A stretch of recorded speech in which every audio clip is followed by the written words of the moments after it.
A 50-year-old mafia king takes a bride 30 years his junior. It's not a union of love, but a contract meant to keep her alive. On their wedding night, he offers no touch, no words. He simply turns and walks away, abandoning her in a lavish palace of marble that feels more like a cold, silent tomb. Alessia Bianchi believed she understood fear. But standing alone in that cavernous room, draped in white silk that resembled a funeral shroud, she was struck by a far more terrifying reality. She had just married the very man who shattered her childhood, a man who, she now realized, had been watching her for years. This is a story of betrayal, blood, and the impossible choices that bind them together. The church smelled like old stone and dying flowers. Alessia stood at the altar in a dress she hadn't chosen, beside a man she'd never spoken to, surrounded by people who wanted her dead. The priest's voice droned on in Latin she barely understood, words about unity and devotion that meant nothing here. This wasn't a wedding. It was a transaction, a signature on a contract written in someone else's blood. She kept her eyes forward, but her peripheral vision caught fragments. Men in dark suits lining the pews like sentries, hands resting too casually near concealed weapons.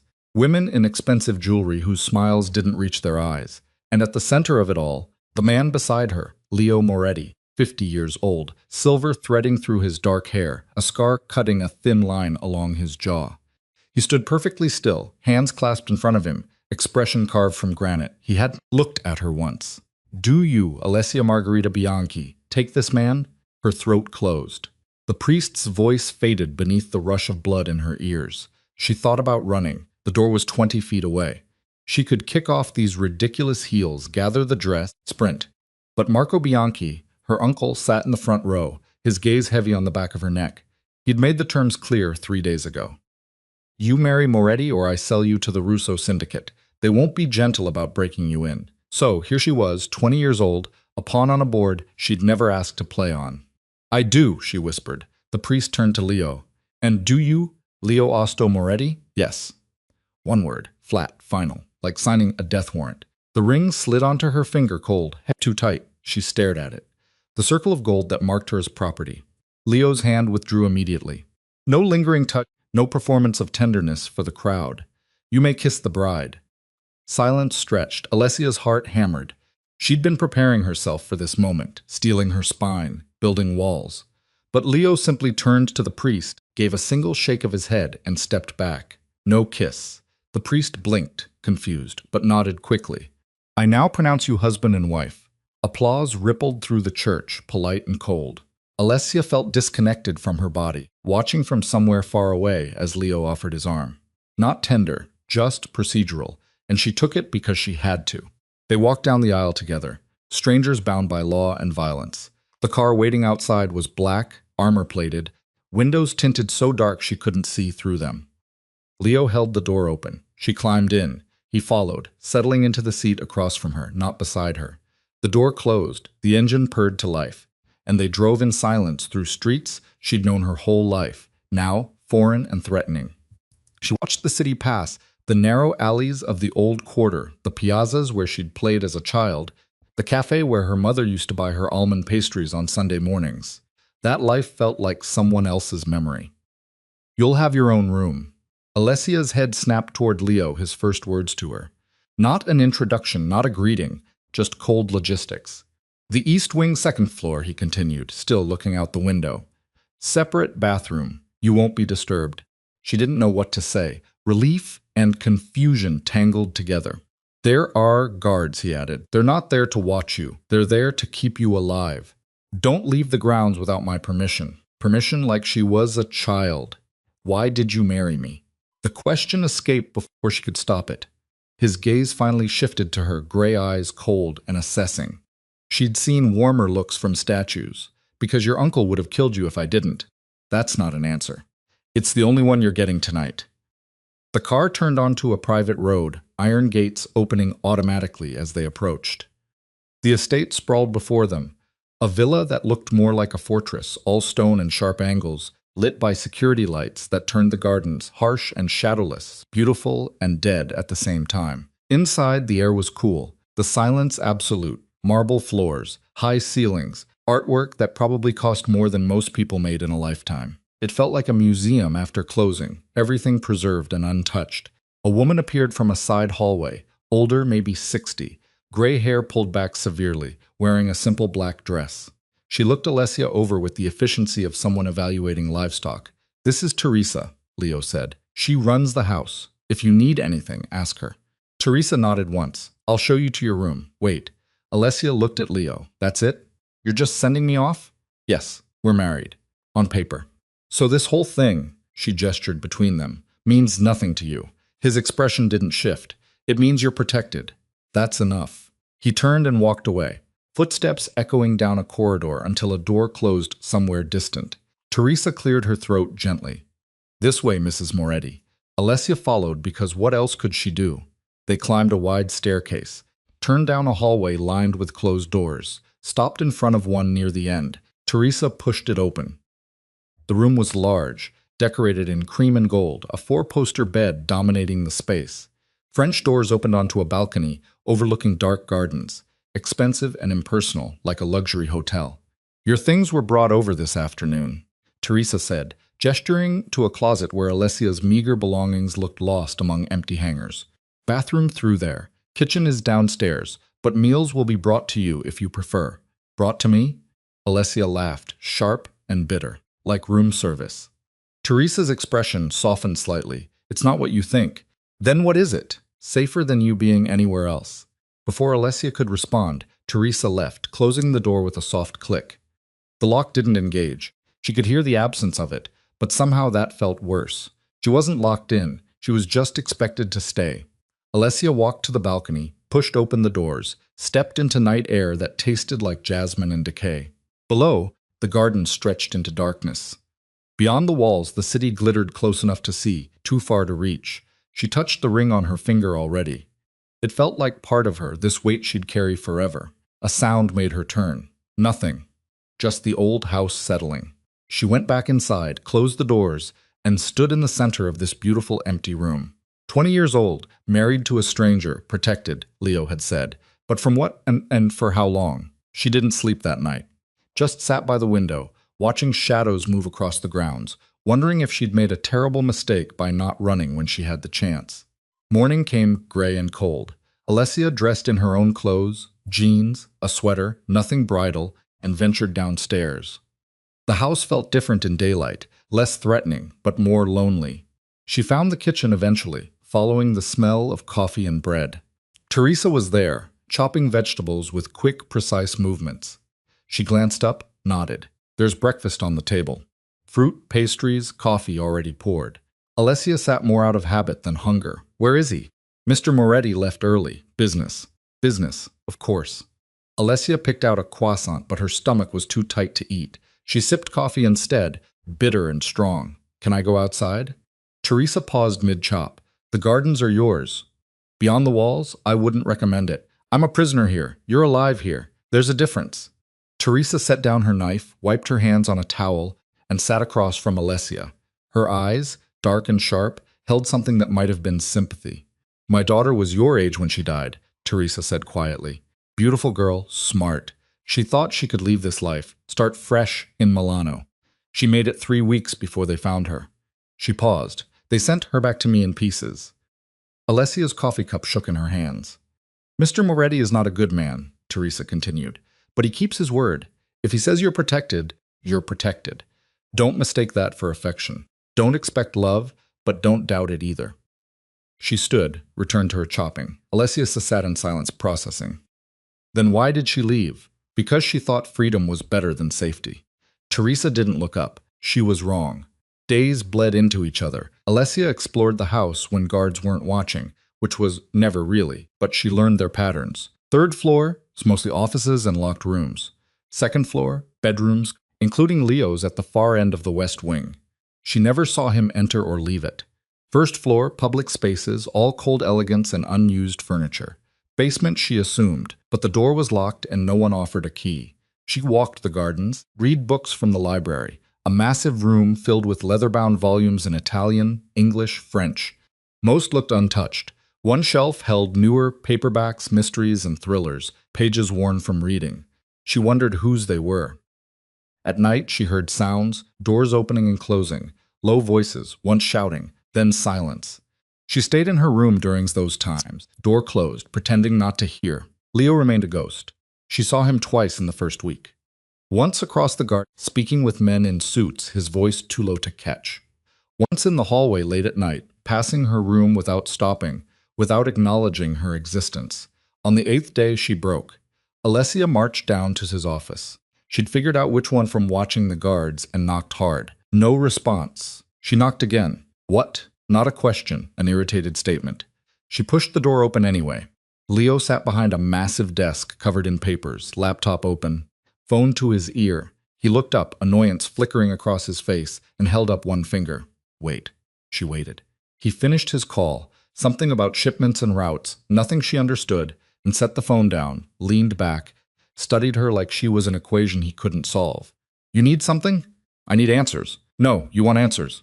Different thing. Alessia crossed her arms. Why did you marry me? I told you. To protect you. Yes, but why? You don't know me. We've never met before the wedding, so why would you care if Marco killed me? Leo's expression remained neutral, but something shifted behind his eyes. Calculation, maybe, or memory. Your uncle owed me money, he said finally. A lot of money. He couldn't pay. Offered you instead, and you just accepted. I needed a wife. Why? That's not your concern. Alessia laughed, sharp and bitter. I'm living in your house wearing your ring, and it's not my concern. No. She wanted to scream. Instead, she stepped closer to the desk, planted her hands on it, leaned forward. You said your guards are keeping me alive. Alive from what? Who wants me dead? Leo stood slowly, and Alessia realized her mistake. He wasn't tall, maybe 6 feet, but he carried weight differently than other men, a density that made the room feel smaller. He came around the desk, stopped a few feet away, close enough that she had to look up slightly to meet his gaze. A lot of people, he said quietly. Your uncle, for starters. He borrowed from me, offered you as collateral, then tried to take you back after we signed the contract.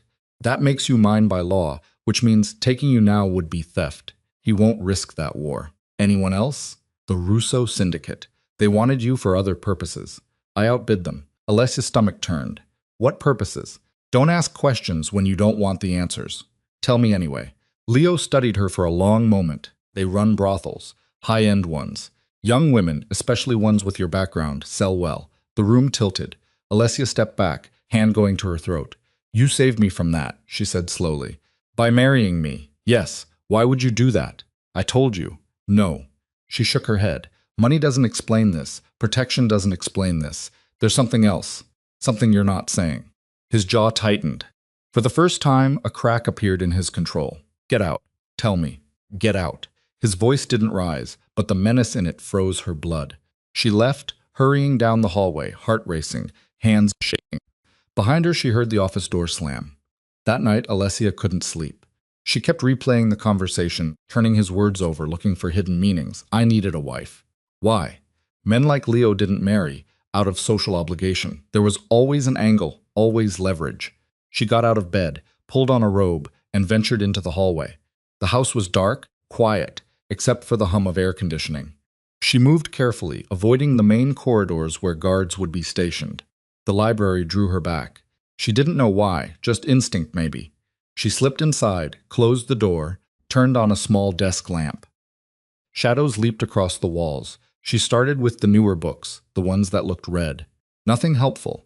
Then the older volumes, histories and biographies and legal texts. Still nothing. Then she found the bottom shelf, hidden behind a leather armchair. These books weren't displayed. They were stashed. Photo albums, mostly leather-bound and unlabeled.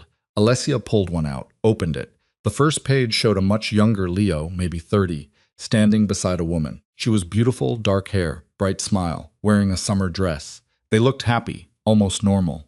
The next pages showed more of the same, the woman in a garden, at a restaurant, on a boat, always smiling, always alive. Then the photos stopped. The rest of the album was empty. Alessia pulled out another album. Different woman, closer in age to Leo in these photos. Wedding pictures. She wore white. He wore a suit. They kissed in front of a church very different from the one where Alessia had stood. More photos. This woman laughing, holding a baby. The baby growing into a small child, maybe 3 or 4. Family pictures, domestic and warm. Then those photos stopped too. Alessia's hands trembled as she reached for the third album. She already knew what she'd find, but she had to see it.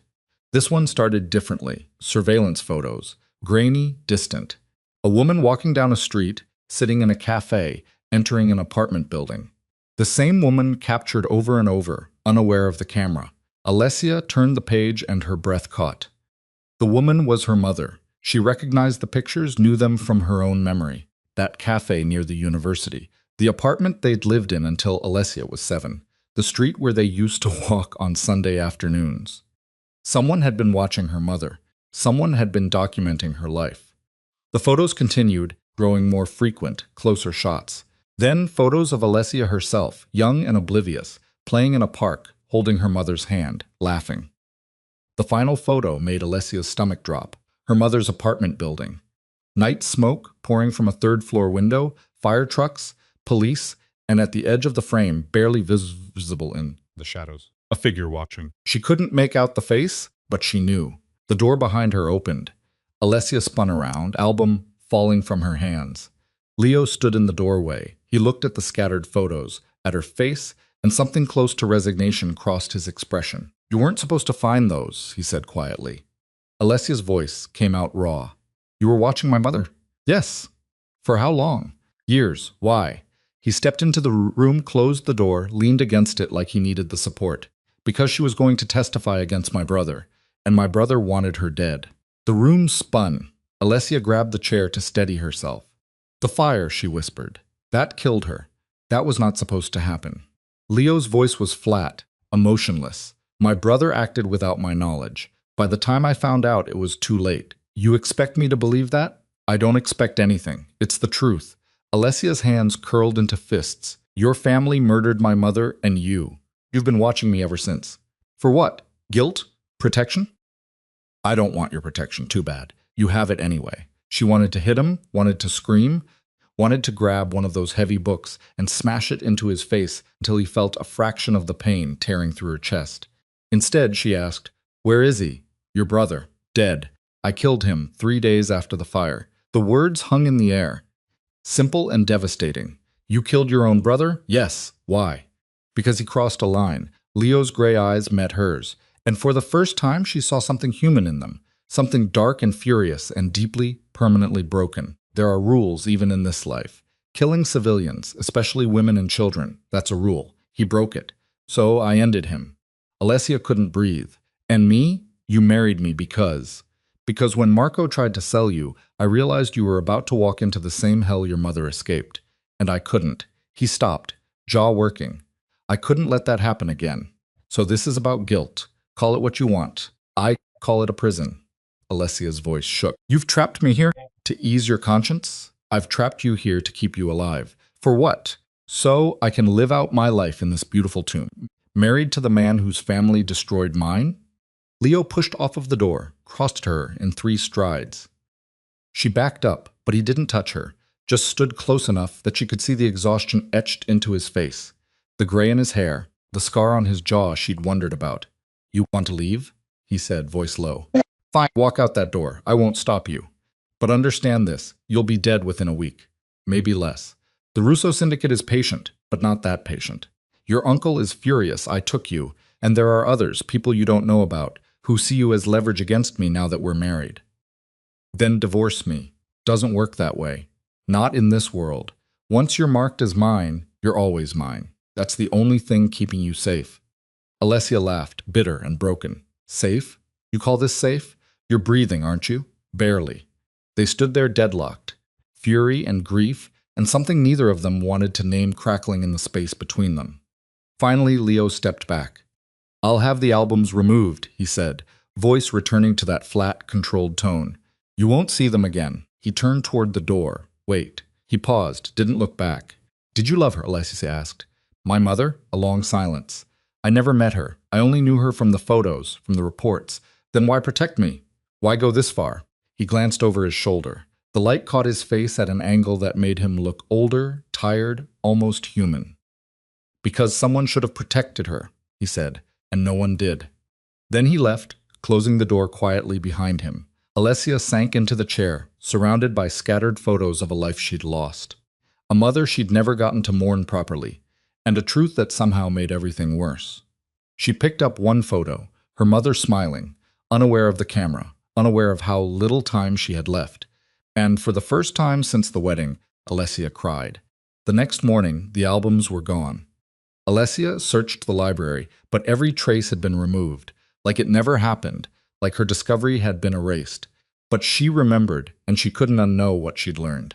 She spent the day in her room, ignoring Teresa's gentle knocks, ignoring the meals left outside her door. She stared at the walls and tried to make sense of the impossible situation she'd been dropped into.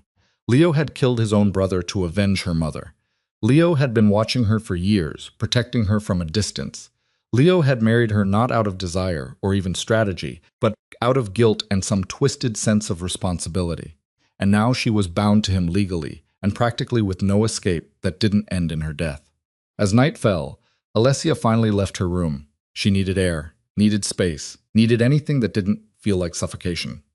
The gardens were empty, lit by subtle pathway lights that made the hedges look like walls. She walked without direction, following stone paths that curved and doubled back, a maze designed to trap. She ended up at the far wall where the property ended and the city began. She could hear traffic, distant voices, life continuing beyond these barriers, so close. Might as well be another country. You shouldn't be out here alone, Alessia spun. A guard stood a few feet away, young, maybe 25, dark hair, tired eyes. She'd seen him around, but never spoken to him. I'm on the grounds, she said. That's allowed. It's not about allowed. It's about safe. I'm so tired of that word. He smiled slightly. Yeah, I bet. They stood in silence for a moment. Alessia studied him. He carried a gun, but his posture was relaxed, not threatening. More bodyguard than jailer. What's your name? She asked. Luca. How long have you worked for him? 5 years. And in those 5 years, has he ever done anything like this? Married someone to protect them? Luca's expression shifted, became careful. I can't talk about Mr. Moretti's business. I'm his wife. That makes it my business. With respect, Mrs. Moretti? No, it doesn't. Alessia laughed sharp. Of course not. Nothing does, apparently. Luca hesitated. He's not a bad man. Not good either, but not bad. There's a difference, is there? I've worked for worse. A lot worse. That's not exactly a glowing recommendation. It's the truth. Luca glanced toward the house, then back to her. Look, I don't know why he married you. No one does. But I know this. In 5 years, I've never seen him go this far to protect anyone outside the family. That means something. It means I'm a reminder of his guilt. Maybe. Or maybe it means he actually gives a damn. Luca shifted his weight. You should go back inside. It's late. It wasn't a suggestion. Alessia nodded and started back toward the house. Halfway there, she turned. Luca. He looked up from his phone. Thank you for being honest. He nodded once. Don't expect it often, Mrs. Moretti. She went inside, climbed the stairs, locked herself in her room. But for the first time since the wedding, she felt something other than despair. Not hope, not quite, but maybe the faint possibility that she wasn't completely alone in this. 3 more days passed. Alessia established a routine. Mornings in the library, reading books she didn't care about. Afternoons in the gardens, walking until her feet hurt. Evenings in her room watching the city lights and wondering what her life would have been if the fire had never happened.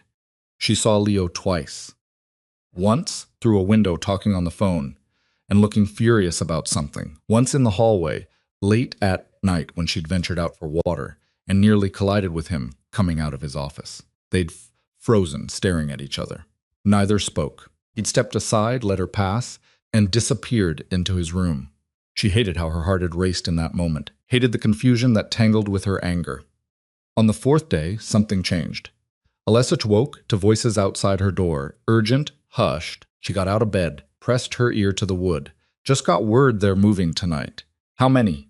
At least 6, maybe more. Damn. He's not going to like this. Footsteps retreated quickly. Alessia stood frozen, pulse hammering. Someone was coming. Someone was planning something. She dressed quickly, slipped into the hallway. Empty. The house felt different. Tension humming through the walls like electricity before a storm. She found Leo in his office, surrounded by men, all talking over each other in rapid Italian. She struggled to follow maps spread across the desk, weapons laid like surgical tools. Leo looked up, saw her, and his expression darkened. Get her out of here, he snapped at Luca, who appeared at Alessia's shoulder like magic. Come on, Mrs. Moretti. No. Alessius pushed past him into the room. The men stopped talking. What's happening? Nothing that concerns you. If people are coming for me, it concerns me. Leo's jaw tightened. Who said anyone's coming for you? I heard your men talking. He cursed under his breath. Luca, take her upstairs. Lock her door. Don't let her out until I say. You can't just lock me up. Watch me. Luca's hand closed on her arm, gentle but firm. Alessia tried to pull away, but he was stronger, already guiding her toward the door. Let go of me. I'm sorry, Mrs. Moretti. They were in the hallway now, Luca steering her toward the stairs. Behind them, the office door slammed shut. Luca, please. I have orders. He walked her to her room, waited while she went inside, then closed the door. She heard the lock engage from the outside. Alessia pressed her forehead against the wood, hands clenched into fists, trapped again. She paced the room, anger and fear wearing inside her chest. Minutes crawled by an hour. She checked her phone. No signal, of course. The house had excellent cell-blocking technology. Then she heard it, distant but unmistakable gunfire. Alessia ran to the window, threw open the balcony doors. Below, the gardens had transformed into chaos. Men running, muzzle flashes lighting up the darkness, shouts and screams, and the flat crack of bullets hitting stone. Someone was attacking the house. She backed away from the window, heart in her throat. More gunfire, closer now. Then an explosion that rattled the windows and made her ears ringing. The door burst open. Luca stood there, blood on his shirt, gun drawn. We have to go now. What's happening? No time. Come on. He grabbed her hand and pulled her into the hallway. Smoke filled the air. The lights flickered. Somewhere below. Glass shattered. They ran toward the back staircase, Luca half dragging her. Other guards appeared, fell into formation around them, creating a protective circle. Where's Leo? Alessia gasped. Handling it. Handling what? The Russo Syndicate. They're trying to take you. Terror spiked through her. How did they get past the walls? Inside job. We had a traitor. They reached the ground floor, the back exit. Luca pushed the door open, checked outside, motioned them forward. The car waited in the driveway, engine running. They were 10 feet away when Alessia heard it. A single gunshot. Luca went down, crumpling like his strings had been cut.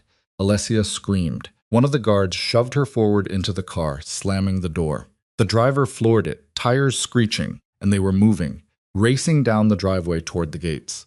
Alessia twisted around, looking back. The house burned in places, smoke rising black against the night sky. Guards fought in the gardens and on the front steps, barely visible in the chaos. Leo standing still, gun raised, firing with cold precision at shadows Alessia couldn't see. Then the gates closed behind them and he was gone. The driver took turns too fast, throwing Alessia against the door. She couldn't breathe, couldn't think.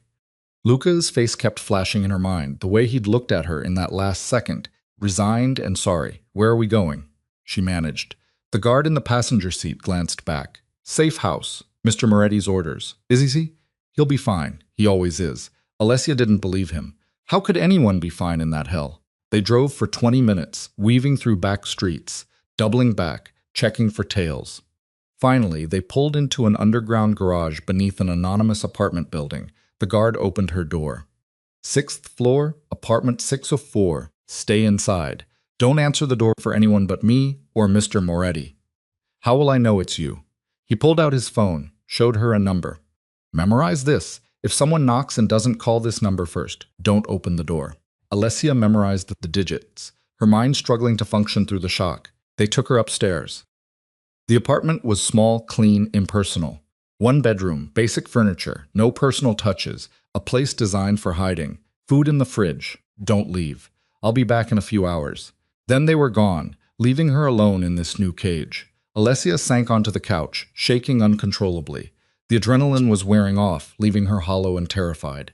She kept seeing Luca fall, kept hearing that gunshot, kept wondering if Leo was alive or dead, and hating herself for caring.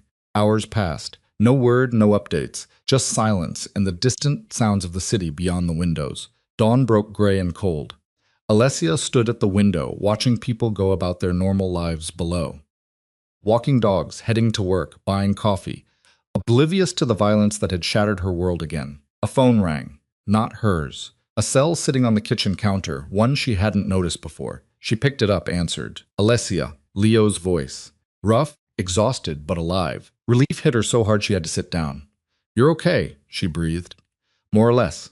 You? I'm fine. They got me out good. Silence stretched. She heard him breathing on the other end, heard pain in the sharpness of his inhale. You're hurt, she said. Flesh wound. I'll survive. Luca didn't. A pause, then quietly. I know. How many others? 4 guards. The traitors and 6 of theirs. Could have been worse. Alessia closed her eyes. This is my fault. No, it's mine. I should have seen it coming. What happens now? You stay there until I handle the rest. Should be a day. Maybe 2. And then we figure out what comes next. More silence. Alessia wanted to ask 100 questions, but exhaustion and fear made them tangle in her throat. Alessia, Leo said, his voice softer than she'd ever heard it. I'm sorry for all of this. You didn't ask for this life. No one asks for the lives they get. Some of us deserve them more than others. Before she could respond, the line went dead. Elena set the phone down, pulled her knees to her chest, and waited for the world to stop spinning. She'd been married for 2 weeks. She'd watched a man die protecting her. She'd discovered her husband had been watching her for years out of guilt over her mother's murder. And now she was hiding in a safe house, waiting for a man she barely knew to decide her fate. The ring on her finger felt heavier than ever. Outside, the city woke up. Inside, Alessia sat in the silence and realized something that terrified her more than the attack, more than the guns and fire and blood. She didn't want Leo to die. Not because he was her protection, but because somewhere in this nightmare, despite everything, she'd started to see him as human. And that was the most dangerous thing of all. Leo came for her 36 hours later. Alessia heard the knock first. 3 quick raps, then a pause, then 2 more. The pattern they had agreed on. She checked her phone anyway, saw the number flash on the screen, and only then unlocked the door. He looked like hell. Pale beneath his olive skin, dark circles under his eyes, left arm held stiff against his ribs. Blood had soaked through the bandage on his shoulder, leaving a dark stain on his shirt. You should be in a hospital, Alessia said. Can't. Too many questions. He stepped inside, closed the door behind him. We need to move. They know about this place now. How? The traitor talked before he died. Not much, but enough. Alessia grabbed her jacket. She'd been wearing the same clothes for 2 days, smelling of smoke and fear. Where are we going? Somewhere they won't look. That was all he'd give her. They took the back stairs, emerged in an alley where a different car waited. Leo drove this time, one-handed, his jaw tight with pain every time he shifted gears. They headed south of the city into countryside that grew wild and emptier as mile passed. Alessia watched him from the corner of her eye. His knuckles were white on the steering wheel. Sweat beaded his forehead despite the cool air. You're going to pass out, she said finally. I'm fine. You're bleeding through your bandage. It's under control. No, I said I'm fine. But 10 minutes later, he pulled over onto a dirt road, killed the engine, and sat there breathing hard. His hand shook when he reached for the door handle. Alessia got out, came around to his side. Let me drive. You don't know where we're going, so tell me. He looked at her for a long moment, and she saw the calculation happening behind those gray eyes. Trust or control. Finally, he nodded. They switched places. He gave her directions in short, clipped sentences. Turn here, straight for 5 kilometers, left at the stone marker. The landscape changed from farmland to forest, the road narrowing to little more than a track. There, Leo said, pointing. A house appeared through the trees. Small old stone walls and a slate roof. Windows shuttered, garden overgrown. It looked abandoned. What is this place? My grandfather's. No one's used it in 20 years. It's not in any records connected to me. He fumbled with his seatbelt, grimacing. Park around back. She did. The house had a small courtyard, cracked pavement sprouting weeds. Leo got out slowly, each movement deliberate and pained. Alessia grabbed their bag. He'd brought supplies. She noticed, packed in a hurry, and followed him to the door. He produced a key from somewhere, unlocked it. Inside smelled like dust and time, but it was dry and relatively clean. Someone had been here recently enough to keep the worst of the decay at bay. There's a generator in the shed, Leo said, leaning against the doorframe. Fuel should still be good. Kitchen works. Well water, so don't drink it straight. Boil it first. How long are we staying? As long as it takes. That's not an answer. It's all I have right now. He moved past her, heading toward what looked like a bedroom. Made it 3 steps before his legs buckled. Alessia caught him barely. He was heavier than he looked. All that dense muscle and bone, and she staggered under his weight. Okay, she said. hooking his good arm over her shoulders. We're doing this my way now. Doing what? Keeping you alive. She half carried him to the bedroom, got him sitting on the edge of an old bed. Dust rose from the mattress. She sat down the bag, dug through it. Medical supplies, thank God. He'd packed gauze, antiseptic, painkillers, antibiotics. Take off your shirt, she said. Alessia, either you let me look at that wound or you bleed out. Your choice. He stared at her, then started unbuttoning.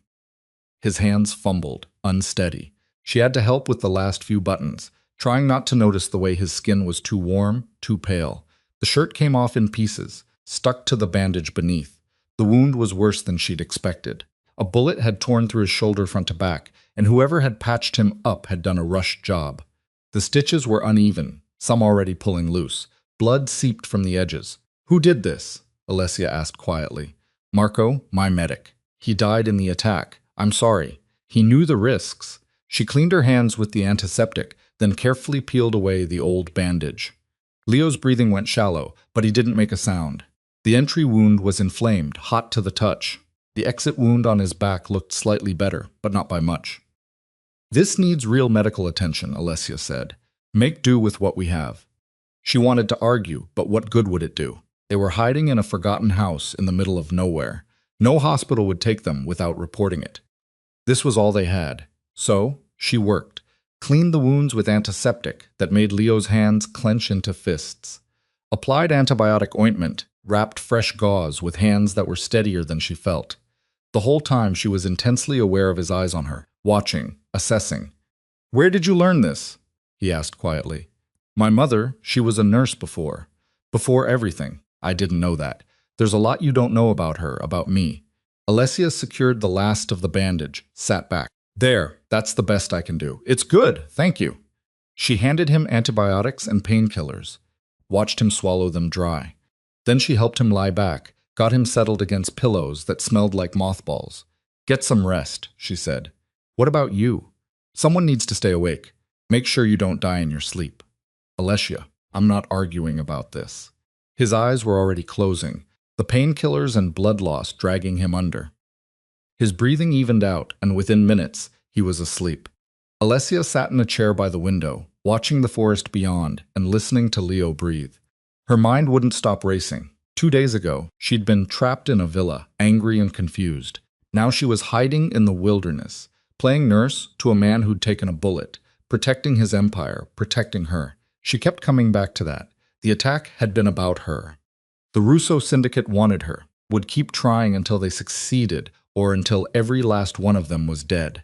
And Leo, who owed her nothing, who'd married her out of guilt, he was willing to die keeping her safe. She didn't understand it, didn't understand him, but she was starting to realize that maybe she wanted to. The sun set. Alessia found candles, lit them when the darkness grew too complete. The generator could wait until morning. For now, the quiet felt safer than the noise. She must have dozed off because suddenly it was deep night and Leo was calling her name.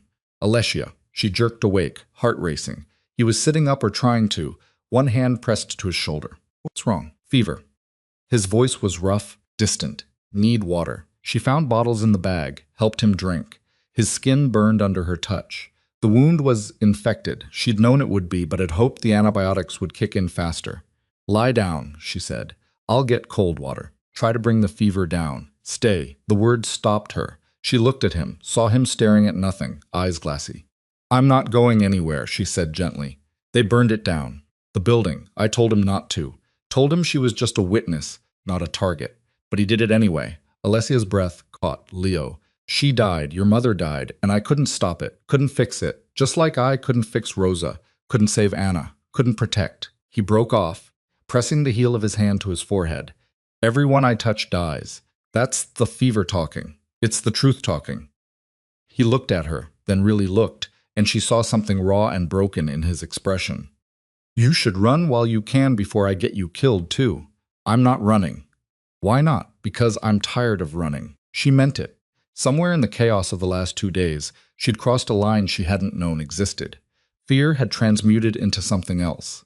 Not courage exactly, but a kind of exhausted defiance. She was tired of being a victim, tired of being moved around like a chess piece.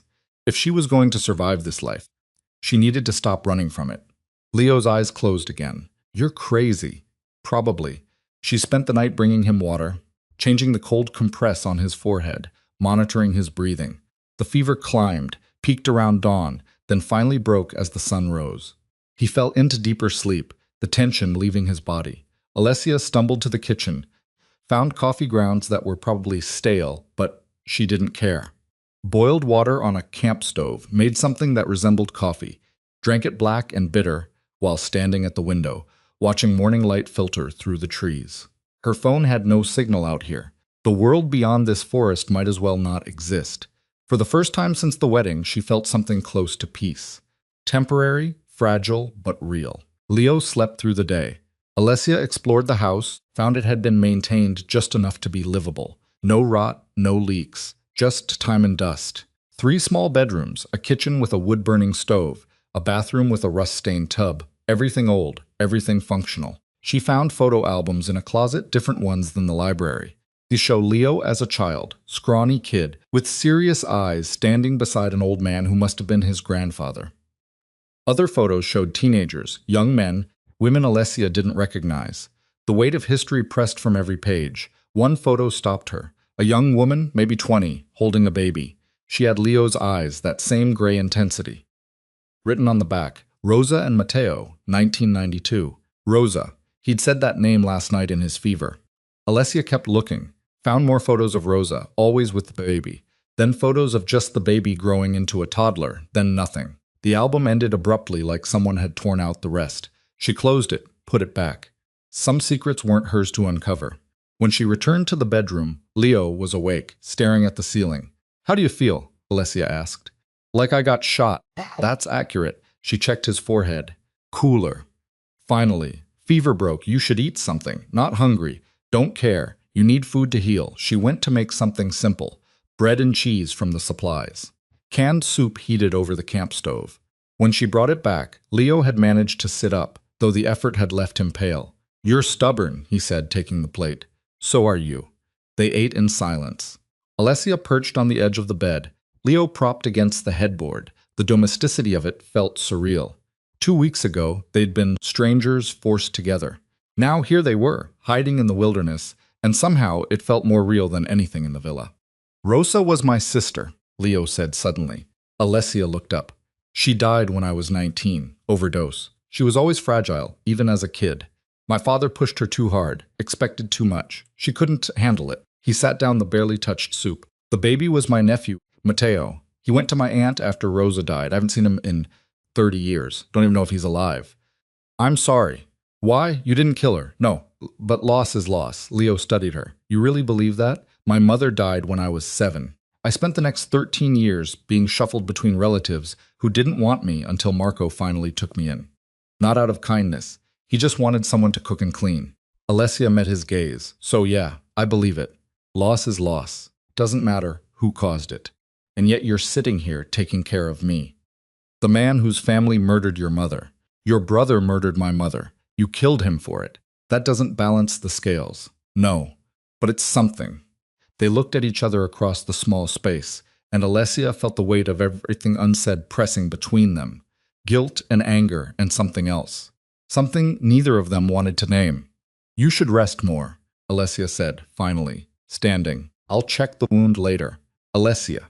She paused at the door. "Thank you, for staying, for helping." "You didn't have to." "Yes, I did. We're in this together now, whether we like it or not." She left before he could respond. The afternoon crawled by.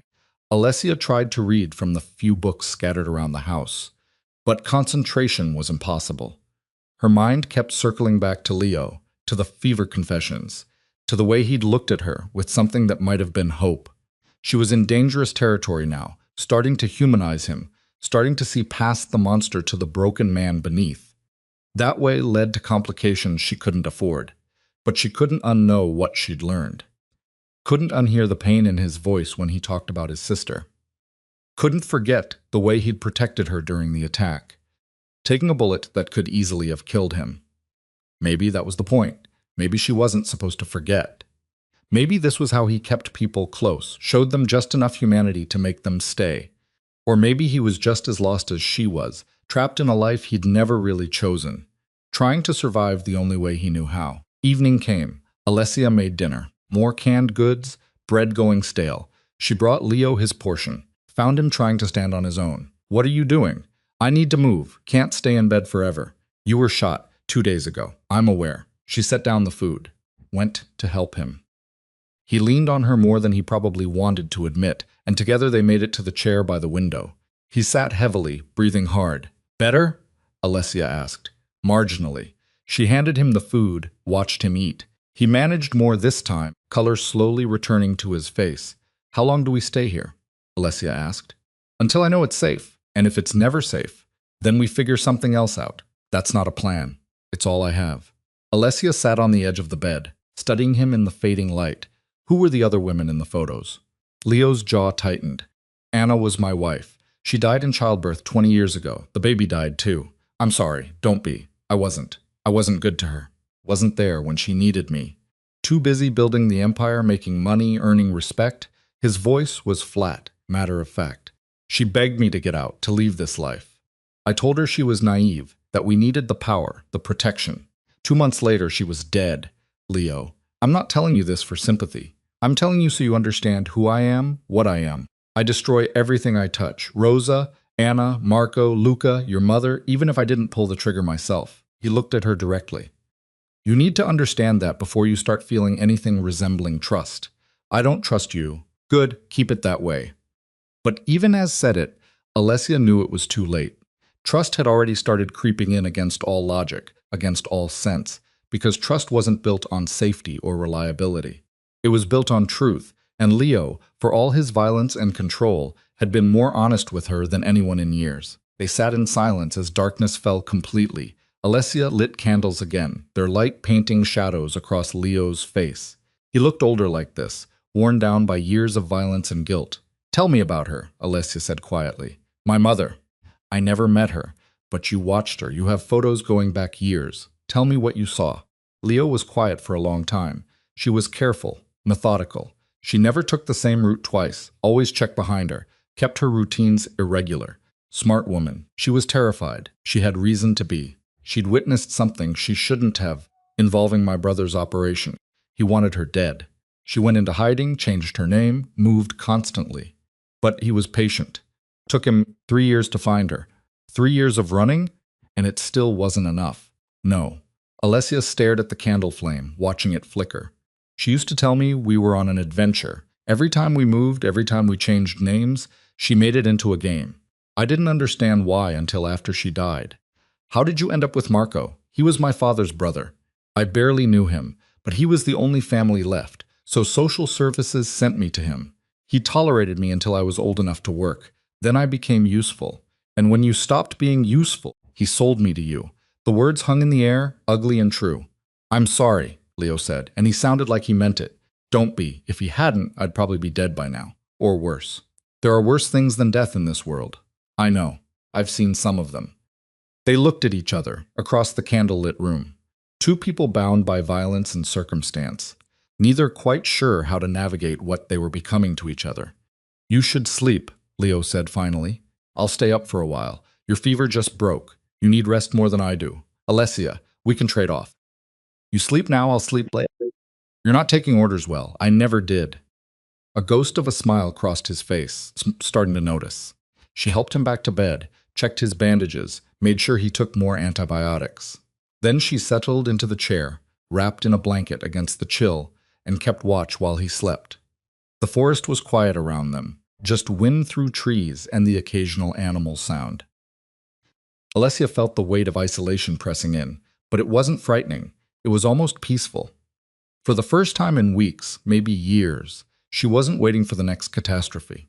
She was just here in this moment, keeping watch over a man who was equal parts monster and human, and she was okay with that. Morning came again. Alessia woke to find Leo already awake, sitting at the small kitchen table with coffee she hadn't made. You're up, she said, surprised. Feeling better. Fever's gone. Pain's manageable. He gestured to a mug. Made you coffee. It's terrible, but it's hot. She took it, sat across from him. He looked different in daylight, less intimidating somehow. Just a man in a borrowed house, drinking bad coffee, shoulder bandaged and face still too pale. We need to talk about what comes next, Leo said. I thought we were staying here until it's safe. It's never going to be safe. Not really. The Russo syndicate won't stop. They've invested too much. Lost too many men. This is personal now. So what do you suggest? I end it. Go after them directly. Cut off the head of the snake. Alessia's stomach dropped. That's suicide. It's strategy. It's the same thing in this case. Maybe, but it's the only way you'll ever be free. She stared at him. You mean it. I always mean what I say. You'd die for me. A woman you barely know. A woman you married out of guilt? Yes. Why? Leo set down his mug.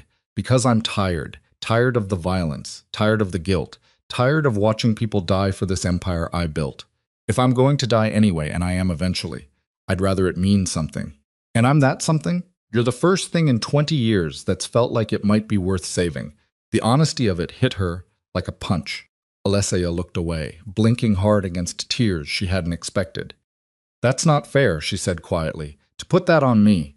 I know, but it's the truth. They sat in silence, the weight of his confession settling between them like smoke. What if we ran? Alessia asked finally. Just disappeared, left this life behind. They'd find us. Maybe not immediately, but eventually. Then we keep running. For how long? 5 years? 10? Always looking over our shoulders, never settling anywhere, never having a life beyond survival. He shook his head. That's not living. That's just slower dying. And going after the Russo syndicate is faster dying. At least it ends.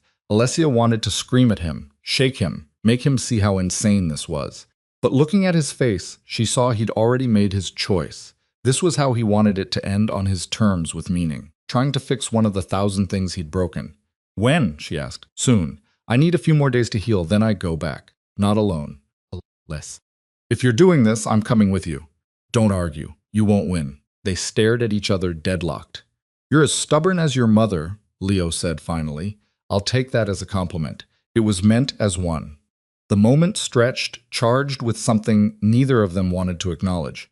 Then Leo stood, grimacing slightly, and held out his hand. Come on, if we're doing this together, you need to know how to shoot. Over the next 3 days, Alessia learned.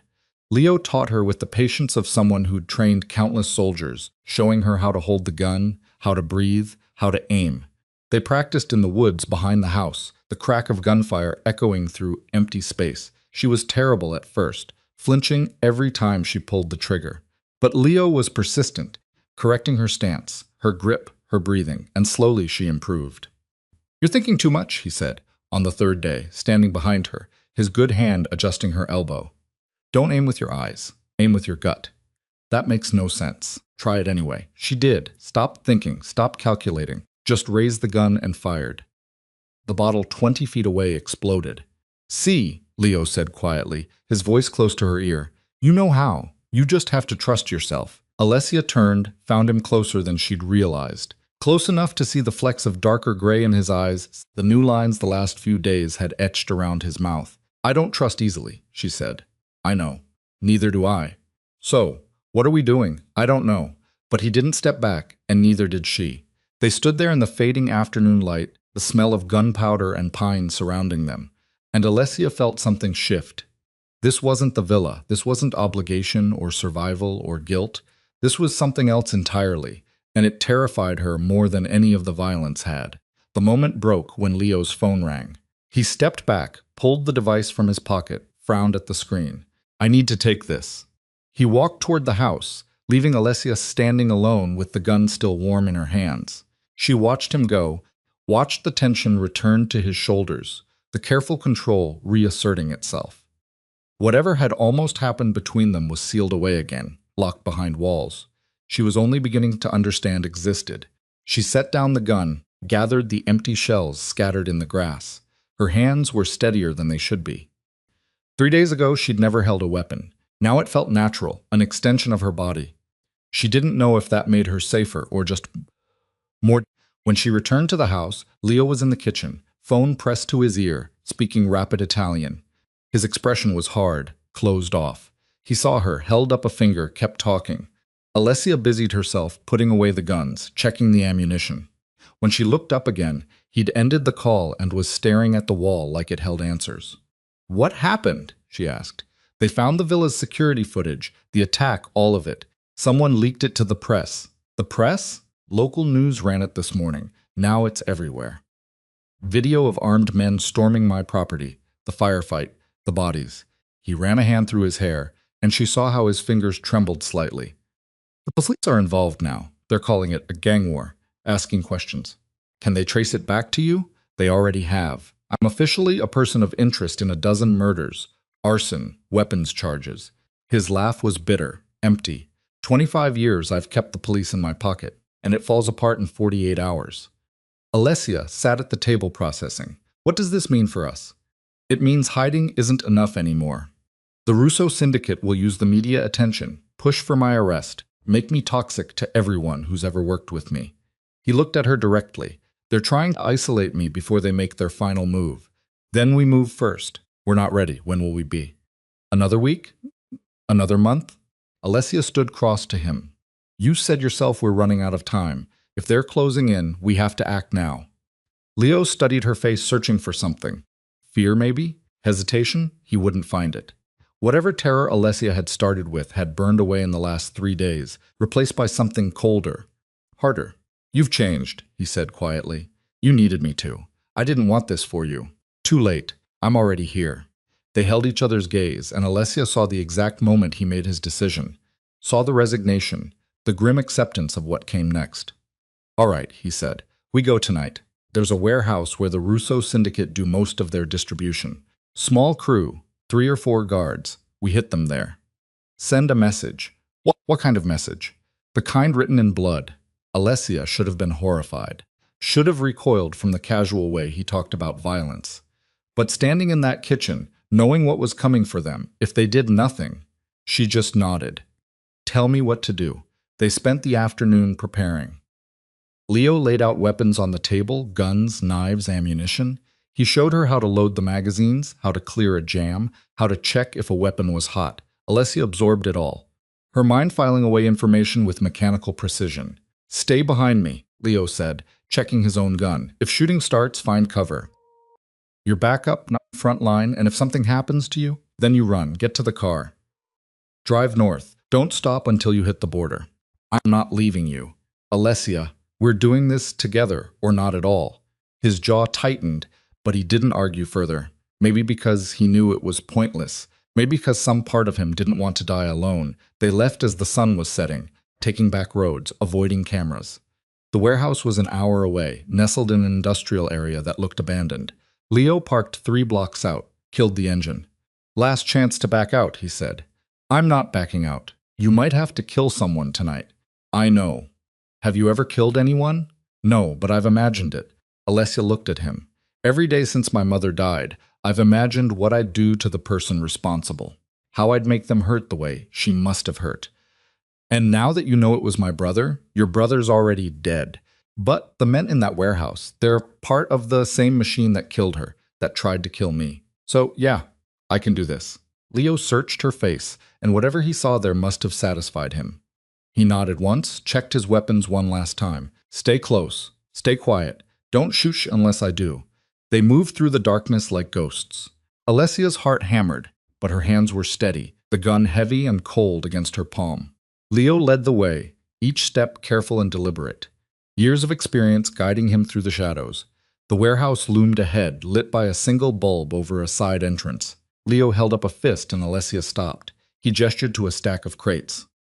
Cover, and she moved to them, crouching low. He approached the door alone, tried the handle, locked.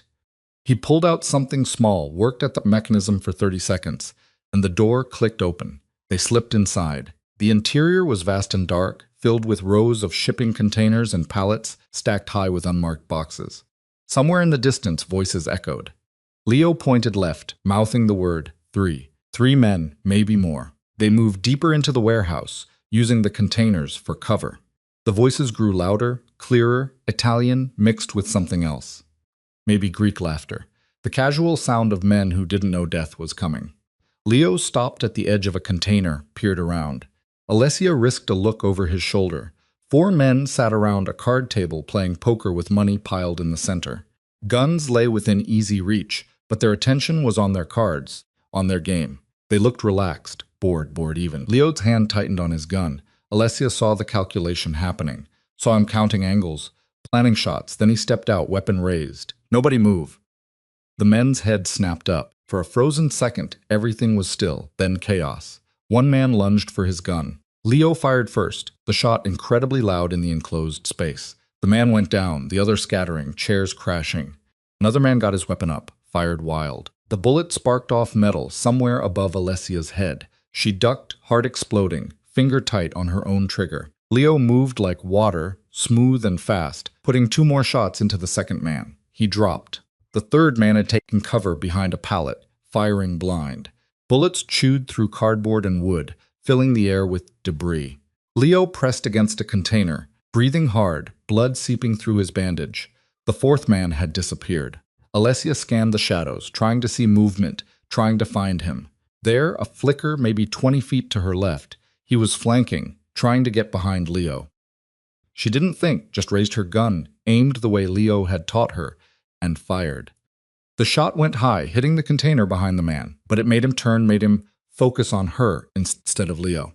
He brought his gun around, and Alessia saw his face clearly for the first time. Young, maybe her age, eyes wide with fear and rage, she fired again.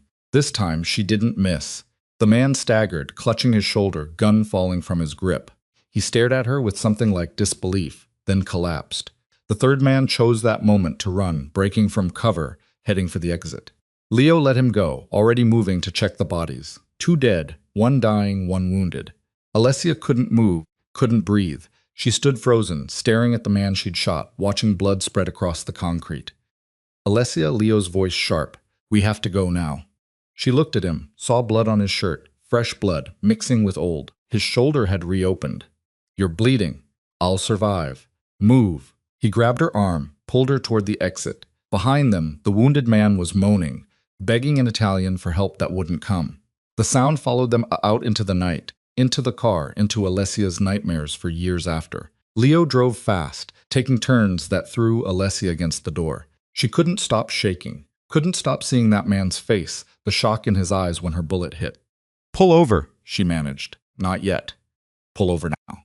He did, barely getting the car stopped before Alessia threw open the door and vomited into the weeds.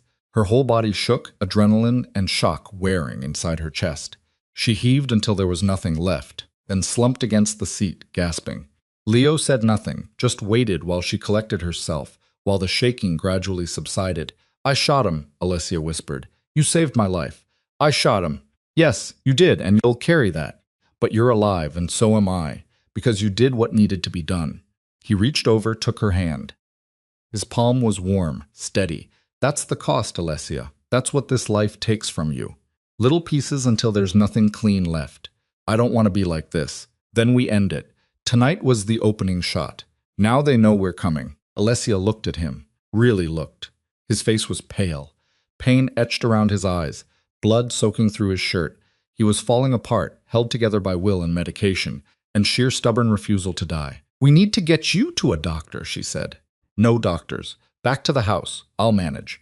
"Leo, I've survived worse." She didn't believe him, but arguing was pointless. They drove back in silence, as Alessia's mind replaying the shooting over and over, seeing variations where she missed, where the man killed Leo, where everything went wrong. But they were alive. That had to count for something. Back at the house, Alessia cleaned Leo's wound again. The stitches had torn, fresh blood mixing with old. She did her best to close it, but her hand shook too much to be effective. "It's fine," Leo said, reading her expression. "I've had worse." You keep saying that, because it's true." She finished bandaging him, stepped back. He caught her wrist before she could retreat completely. "Thank you," he said quietly. "For tonight, for having my back. I didn't have a choice. You always have a choice. You chose to stay." Alessia pulled her hand free, wrapped her arms around herself. "I don't know what I am anymore. I killed someone tonight. That man, he was someone's son, maybe someone's brother. And her voice cracked. "I just shot him. He would have killed me. Would have killed you. This isn't a fair world, Alessia. It's us or them, and I need you to understand that." "I do understand. That's what scares me. I understand it, and I can live with it." Leo stood, moved closer. His hand came up, touched her face gently. "You're stronger than you know. Or more broken. Maybe both." They stood like that, inches apart, the weight of violence and survival pressing down on them. Alessia felt something shift again.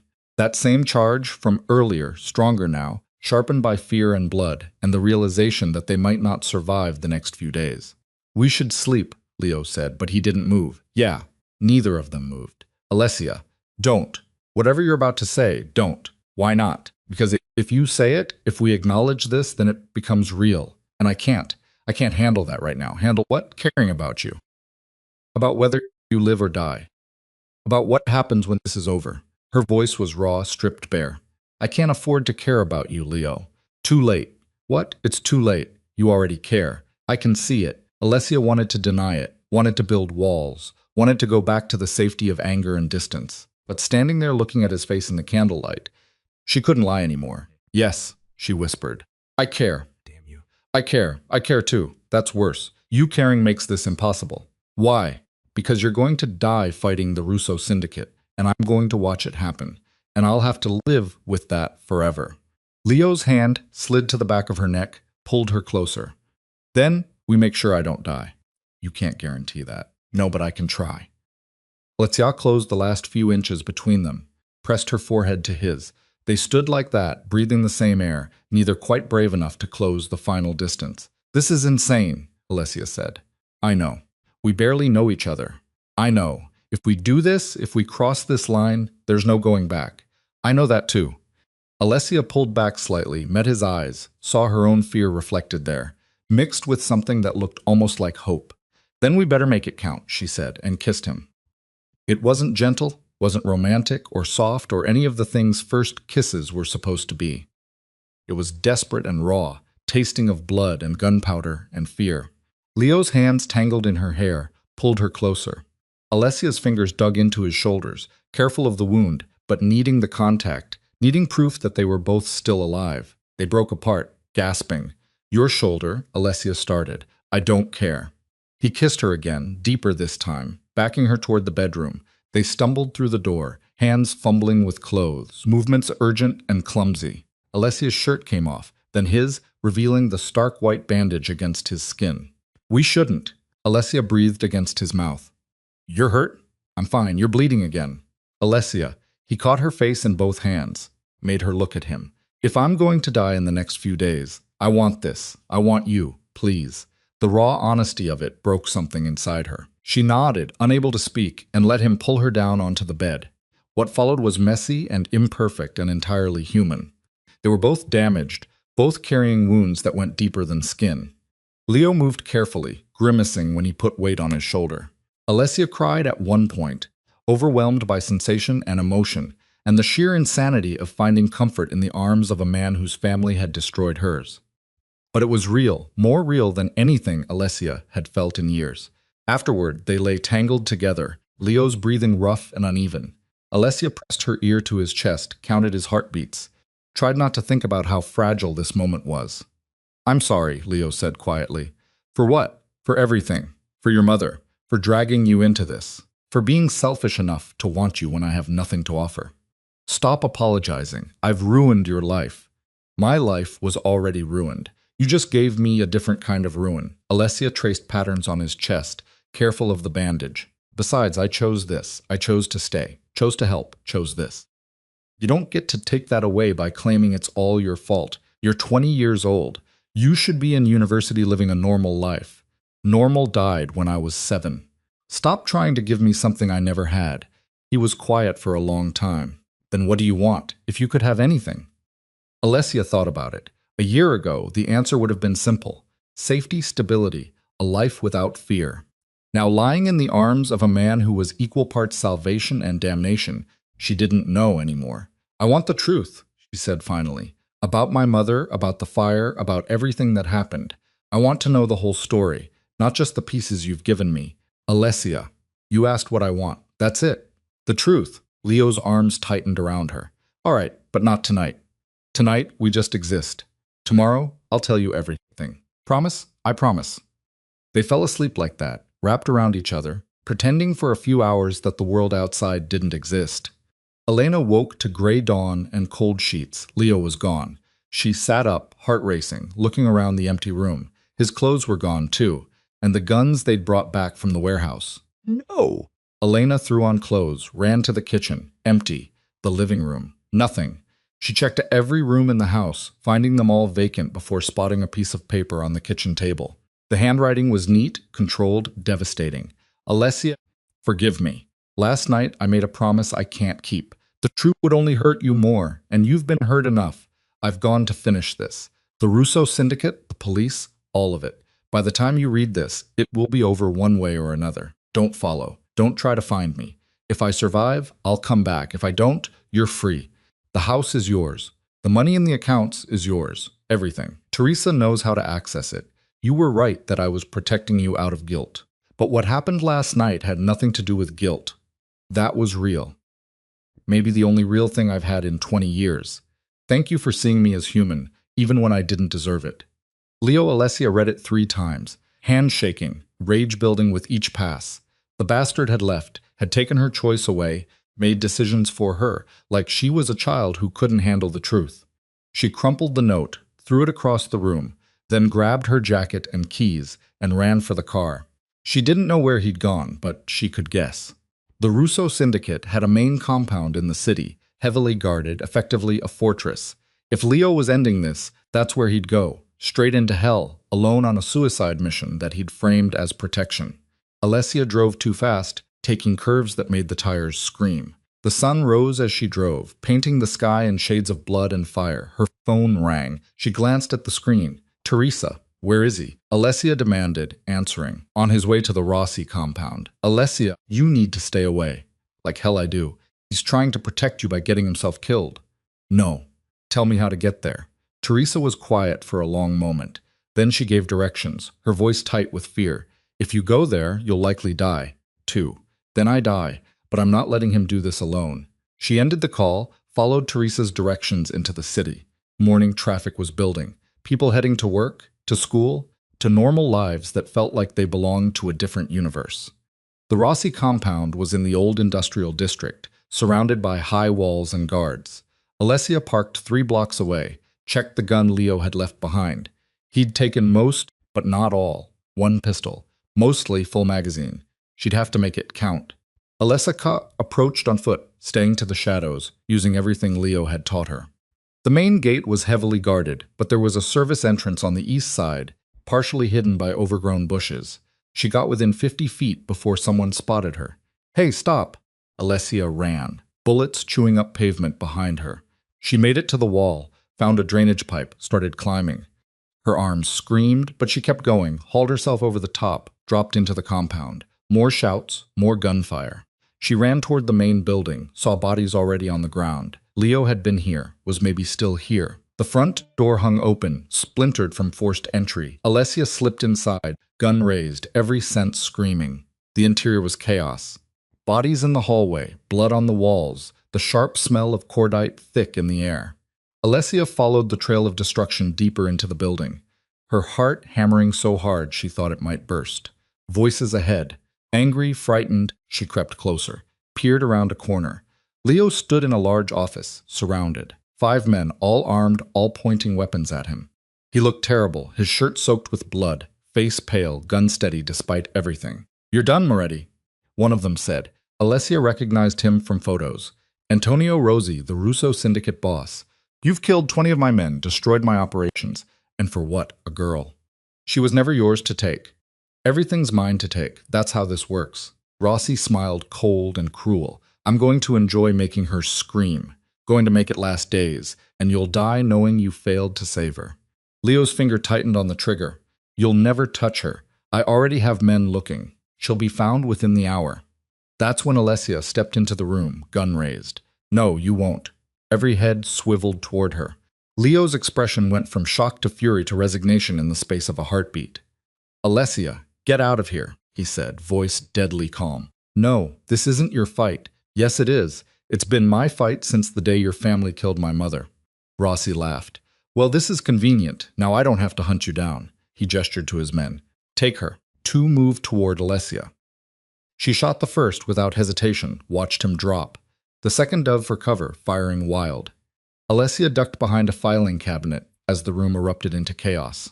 Leo used the distraction, put 2 bullets into Rossi before the others could react. The boss went down hard, clutching his chest, eyes wide with disbelief. The remaining 3 men scattered, taking positions, laying down suppressing fire. Alessia stayed behind the cabinet, breathing hard, trying to think. She had maybe 4 shots left. Not enough. Alessia, Leo's voice strained. There's a door behind you, 10 feet, get to it. She looked back, saw it, tried to move, but bullets forced her back down. Leo stood, drawing fire, giving her an opening. Alessia ran for the door, grabbed the handle, twisted, locked. More gunfire. She turned, saw Leo going down, blood blooming on his thigh. He hit the ground hard, lost his grip on his gun. The nearest man stepped out, weapon aimed at Leo's head. Alessia didn't think, just aimed and fired. The man collapsed. She kept firing, kept moving forward, emptying her magazine into anyone who still held a weapon. The slide locked back on empty, and suddenly the room was quiet, except for the ringing in her ears. She stood frozen, staring at the bodies, at the blood, at Leo trying to push himself up with arms that shook. "Alessia," he gasped, "help me up." She ran to him, grabbed his arm, hauled him to his feet. He leaned heavily on her, breathing hard. "You weren't supposed to come," he said. "I don't follow orders well. You said that yourself. Stubborn idiot who tried to die alone." "Yes, I know." Sirens wailed in distance, getting closer. "We need to go," Alessia said. "Now." They stumbled together toward the exit, leaving behind the carnage, the blood, the empire that was finally crumbling. Leo could barely walk, his leg dragging, leaving a trail of blood. They made it to the car somehow. Alessia got him in the passenger seat, slid behind the wheel, drove. Police cars passed them going the opposite direction, lights and sirens blaring. No one stopped them. 2 more people in a city full of people anonymous in their survival. "Where are we going?" Leo asked, his voice weak. "I don't know. Somewhere they can't find us. Doesn't exist. Then we make it exist." She drove until the city was behind them, until the sirens faded, until all that remained was road and sky, and the sound of Leo breathing beside her. He'd passed out somewhere around the outskirts, blood loss finally claiming him. Alessia kept checking his pulse at every stoplight, terrified she'd find nothing. But he was alive. They both were. And for now, that had to be enough. Alessia found a clinic 2 hours outside the city, the kind that didn't ask questions if you paid cash. The doctor was old, his hands steady, despite the tremor in his voice when he saw how much blood Leo had lost. "He needs a hospital," the doctor said, cutting away Leo's pants to expose the leg wound. "Can't do a hospital. Then he might die here. He might die anywhere. Do what you can." The doctor looked at her for a long moment, then nodded and got to work. Alessia sat in the corner, watching him extract the bullet, clean the wound, stitch what could be stitched. Leo didn't wake through any of it, his face gray and slack. "The shoulder wound reopened," the doctor said, moving to examine it. "This is infected." "How long has he had this?" 5 days. "He should have been on IV antibiotics days ago." The doctor shook his head. "I'll do what I can, but infection this deep. There are no guarantees." Alessia paid him everything in her wallet, watched him pack the wounds, start an IV line with fluids and antibiotics. Then she helped load Leo into the back seat, and drove until she found a motel that looked desperate enough not to care about guests who bled on the sheets. The room smelled like mildew and old smoke. Alessia laid Leo on the bed, checked his pulse, thready but present, and collapsed in the chair by the window. She'd killed 4 men today, maybe 5. She'd lost count in the chaos. Her hands should be shaking. She should be falling apart. Instead, she felt nothing, just a hollow exhaustion that went bone deep. The television was on, volume low, playing news she couldn't process. Her phone buzzed, Teresa calling for the 5th time. Alessia ignored it, stared at the ceiling, and tried to figure out what came next. They couldn't go back. The villa was a crime scene, probably swarming with police. The grandfather's house was compromised. Every safe house Leo had was now a trap. They had each other and a dying car and maybe $2,000 in cash.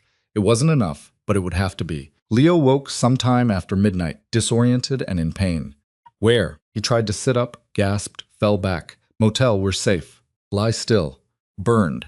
"Rossi's dead, so are most of his men." Alessia moved to the bed, checked his IV, still dripping. "Good. The news is calling it a gang massacre. Police found 23 bodies. You should have left me. We've had this conversation. I'm not having it again." Leo closed his eyes. "How bad?" "You lost a lot of blood.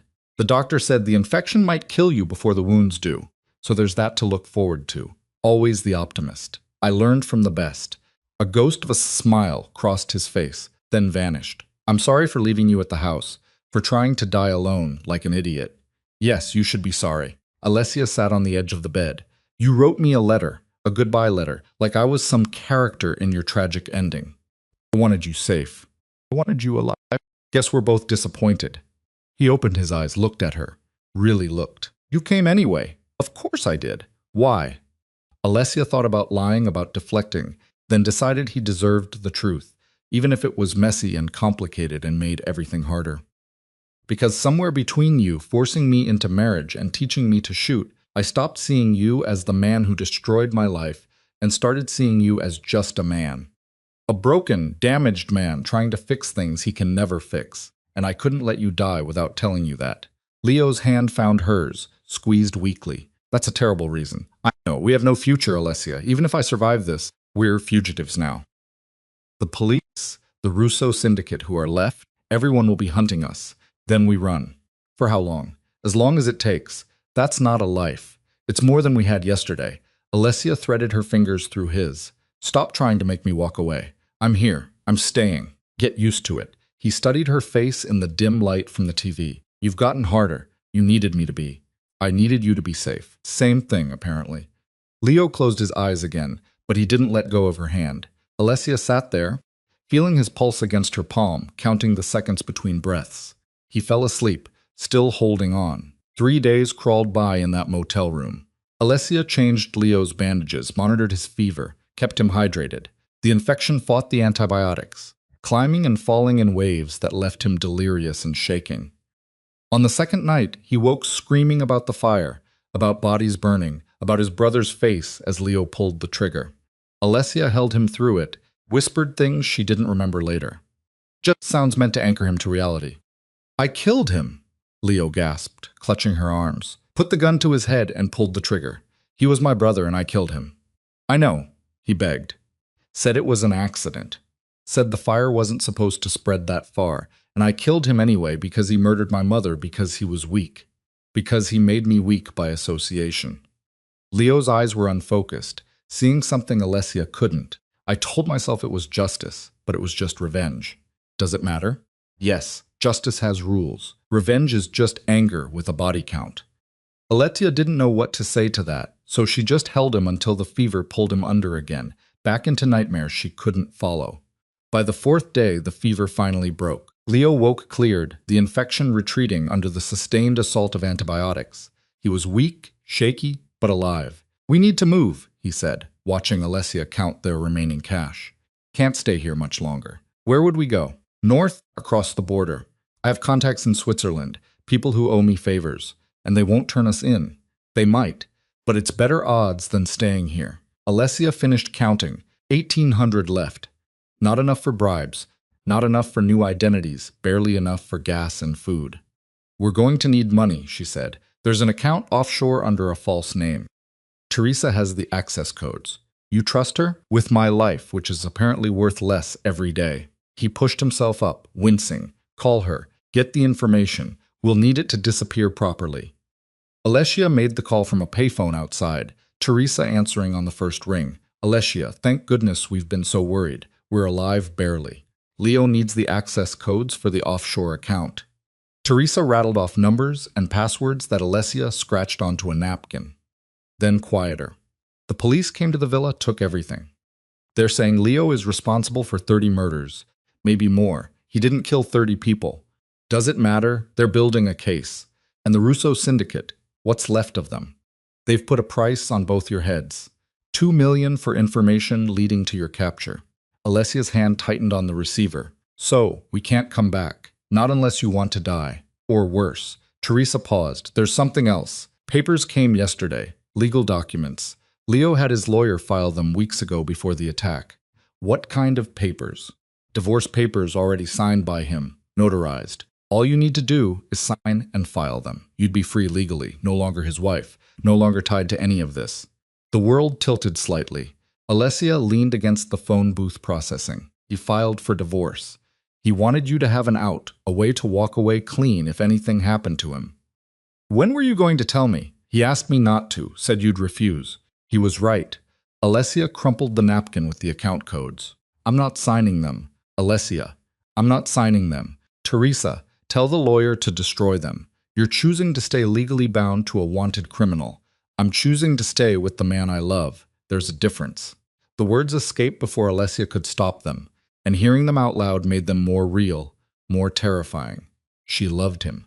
Somewhere in the chaos and violence and fear, she'd fallen in love with Leo Moretti. Teresa was quiet for a long moment, then gently, "He loves you too." He'd never say it, but I know. I've worked for that man for 15 years, and I've never seen him look at anyone the way he looks at you. That doesn't change what we're facing. No, but maybe it makes it worth facing. They said goodbye. Alessia walked back to the room, found Leo trying to stand on his own, using the wall for support. "What are you doing?" "Practicing. I need to be able to walk if we're crossing borders. You were shot 4 days ago." "I'm aware." He took another step, legs shaking, but holding. "Did Teresa have the codes?" "Yes." Alessia set down the napkin. "She also said you filed for divorce." Leo's expression closed off. "Yes." "When?" 3 weeks ago, before the attack, before everything. "Why?" "To give you an out. If I died, you'd be free. No legal connection, no inheritance complications. Just clean separation."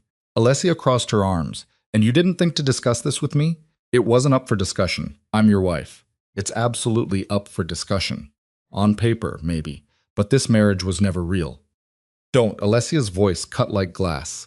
"Don't you dare stand there. Tell me this isn't real. Not after everything. Not after what happened at the grandfather's house."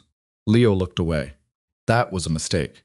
"Damn it, Alessia. You're scared. I get it. You're scared of caring about someone. Scared of losing someone else. So you're trying to push me away before the universe can take me from you. But I'm not going anywhere. So you can file all the divorce papers you want. I'm not signing them. You should for your own good. Stop deciding what's good for me. Someone has to. You're 20 years old. You have your whole life. I'm 20 years old, and I've killed 5 men, and I'm in love with a mafia boss, twice I age huge, who's too stubborn to admit he loves me back." The words tumbled out raw and messy. "So stop trying to protect me from choices I've already made." Leo stared at her, something like pain crossing his face. "You don't love me. Yes, I do. You love the idea of me. The man who saved you, who protected you. That's not real. You're right. It's not because that man doesn't exist. The real you is broken and violent and carries so much guilt you can barely breathe under it. And I love that man. The real one, not the idea." His hands clenched into fists. "You shouldn't. Too bad." They stood in the cheap motel room, staring at each other across a distance that felt both infinite and non-existent. Alessia waited for him to say something, to push back, to keep insisting this was wrong. Instead, he closed the gap between them, pulled her into his arms, and held on like she was the only thing keeping him anchored to earth. "I don't deserve you," he said, against her hair. "Probably not. I'm going to disappoint you. Already have several times. I'm still going to die young, probably violently. Then we better make the time count." He pulled back enough to look at her. "You're insane. You keep saying that." "Because it keeps being true." Alessia reached up, touched his face. "Are you going to tell me you love me, or do I have to keep fishing for it? I love you." The words came out rough like they hurt. "I've loved you since you stood in my office and demanded answers. Since you refused to be afraid of me. Since you came back for me at the compound when any sane person would have run." His thumb traced her cheekbone. "I love you, and it terrifies me because everyone I've ever loved has died." "Then I guess I better stay alive, Alessia." She kissed him, stopping the argument before it could start. They'd have time later for fear and logistics and planning. Right now, in this moment, they were alive together. And that was enough. They left the motel 2 days later, Leo moving stiffly, but under his own power. Alessia drove, following a route he'd mapped out that avoided major highways and cities. They were heading north, toward the mountains, toward the border crossings that didn't ask too many questions if you paid enough. The money from the offshore account helped. Alessia accessed it at an internet cafe, moved funds through 3 different accounts to obscure the trail, withdrew cash in small amounts from different ATMs. Leo taught her the tricks, never more than 500 at a time, never the same machine twice, always pay cash. Never use credit cards. They became ghosts, sleeping in a different motel every night, eating at diners that didn't have security cameras, avoiding anywhere that might recognize them from news reports. And the news was everywhere. The massacre at the Rossi compound had made international headlines. 31 dead in total, including Antonio Rossi himself. The police had connected it to the earlier attack on Leo's villa, recalling it the bloodiest gang war in decades. Leo's face was plastered across every channel. Alessia's too, once they identified her from security footage at the compound. Grainy images of her with a gun of her running toward the building. They were calling her his accomplice, his lover, his partner in violence. They weren't wrong. "We should split up," Leo said one night, lying in another anonymous bed, watching coverage of the manhunt. "You'd be safer without me." "No, Alessia. We're not having this conversation again. I'm not leaving you." He was quiet for a long time then. "Thank you." "For what?"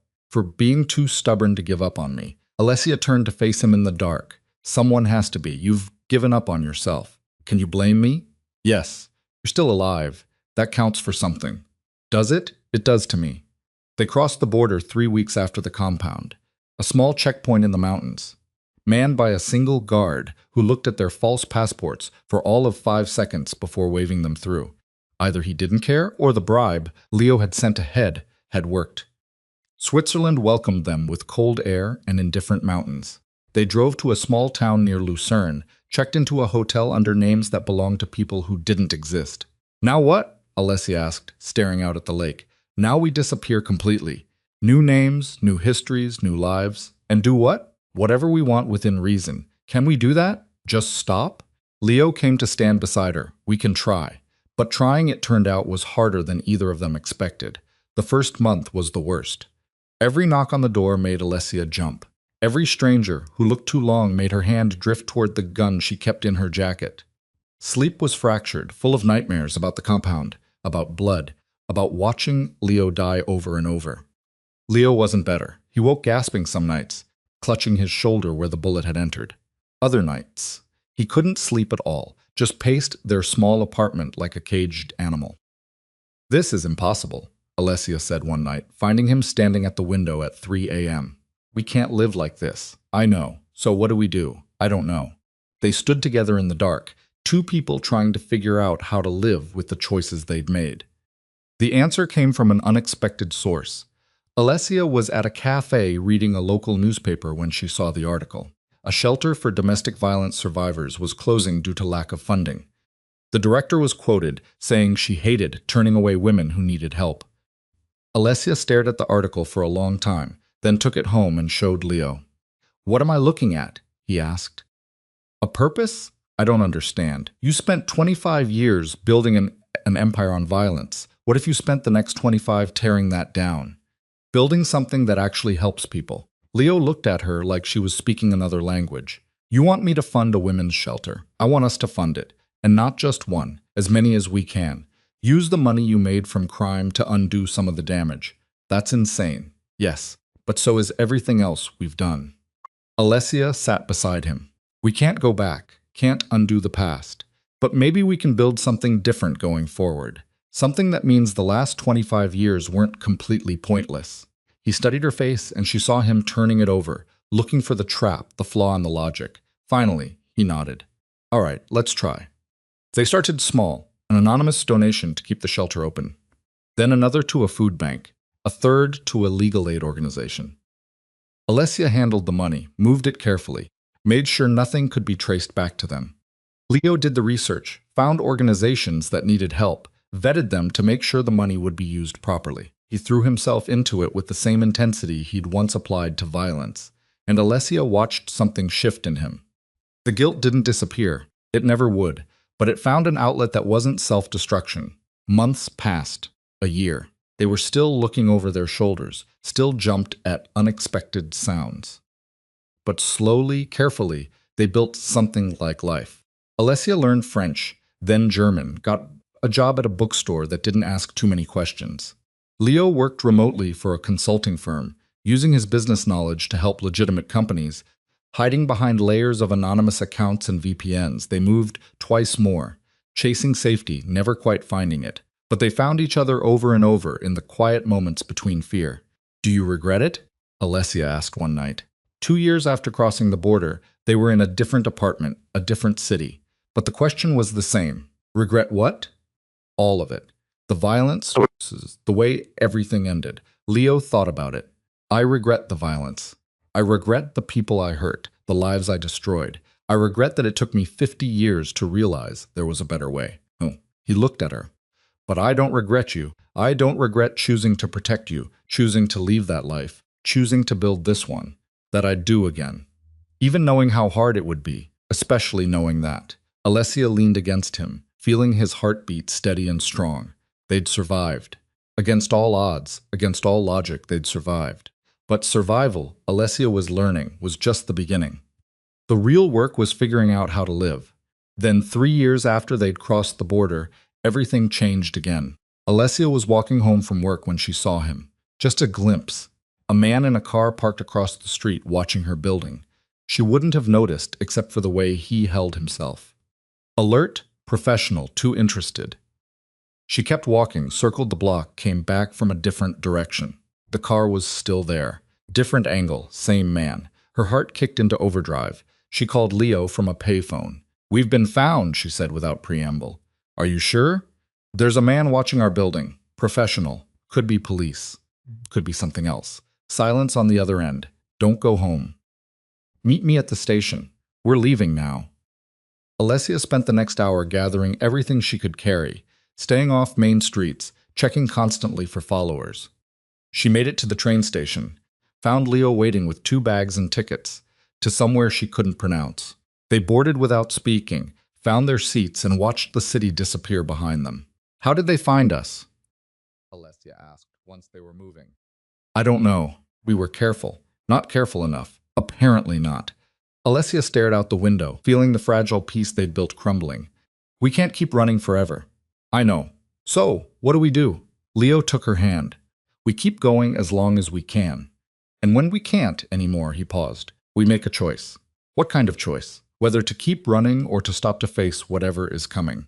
Alessia looked at their joined hands, at the ring she still wore, despite everything. "And which would you choose?" "I don't know. Ask me when we get there." But Alessia could see the answer in his eyes. Leo was tired. Tired of running, tired of hiding, tired of looking over his shoulder. He'd been ready to die 3 years ago at the compound.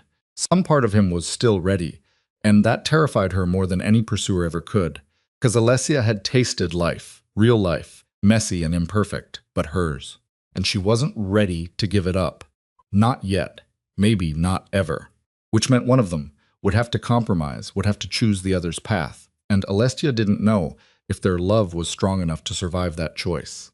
The train carried them to a town near the Austrian border, small enough that strangers went unnoticed, large enough to disappear into.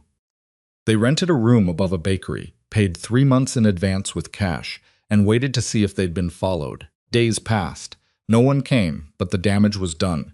The illusion of safety had shattered, and neither of them could pretend anymore that they'd truly escaped. "We need to talk about this," Alessia said one morning, watching Leo stare out the window like he was waiting for death to arrive. "Talk about what?" "About the fact that you're giving up." He didn't turn around. "I'm being realistic. You're being defeatist. There's a difference. They found us once. It's only a matter of time. Then we keep moving. We've done it before." "For how long, Alessia? 5 years? 10?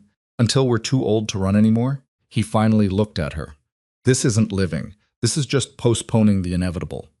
Alessia felt something crack inside her chest. "So, what are you saying? We should just give up, turn ourselves in." "I'm saying maybe it's time to stop running and face what's coming." "You mean die? You want to die?" "I want to stop dragging you through this hell." Alessia stood cross to him, made him look at her. "I chose this.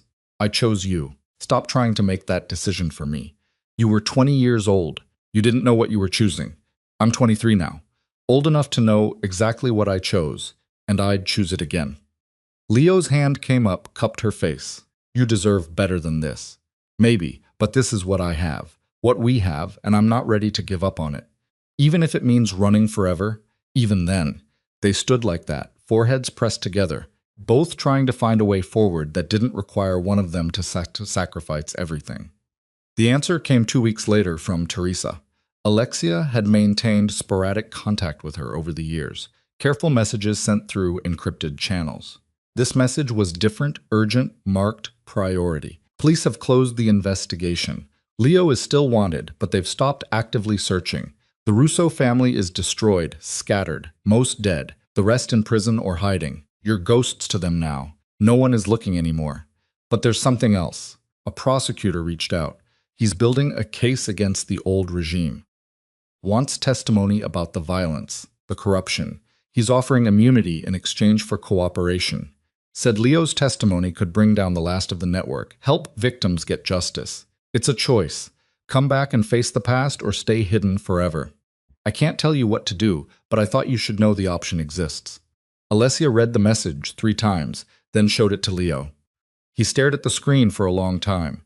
Immunity and a chance to actually fix things, to testify, to help put away the people who are still operating. Or a trap, maybe. But Teresa wouldn't send this if she thought it would get us killed. Leo handed back the phone. What do you want to do? I want to stop running. I want to go home. Whatever that means. I want. Alessia stopped trying to find the words. I want us to have a future that isn't built on fear. Testifying won't erase what we did. No, but it might mean something, might help someone. He was quiet for a long time, staring at nothing. Alessia waited, letting him process, knowing this decision couldn't be rushed. If we do this, Leo said finally, if we go back, it won't be clean. Immunity means admitting to crimes, going public with everything. Our names, our faces, what we did, it'll all be out there. We won't get to hide anymore. I know. People will hate us, call us murderers, criminals. They wouldn't be wrong. And you're okay with that? Alessia thought about it. Really thought about the 5 men she'd killed.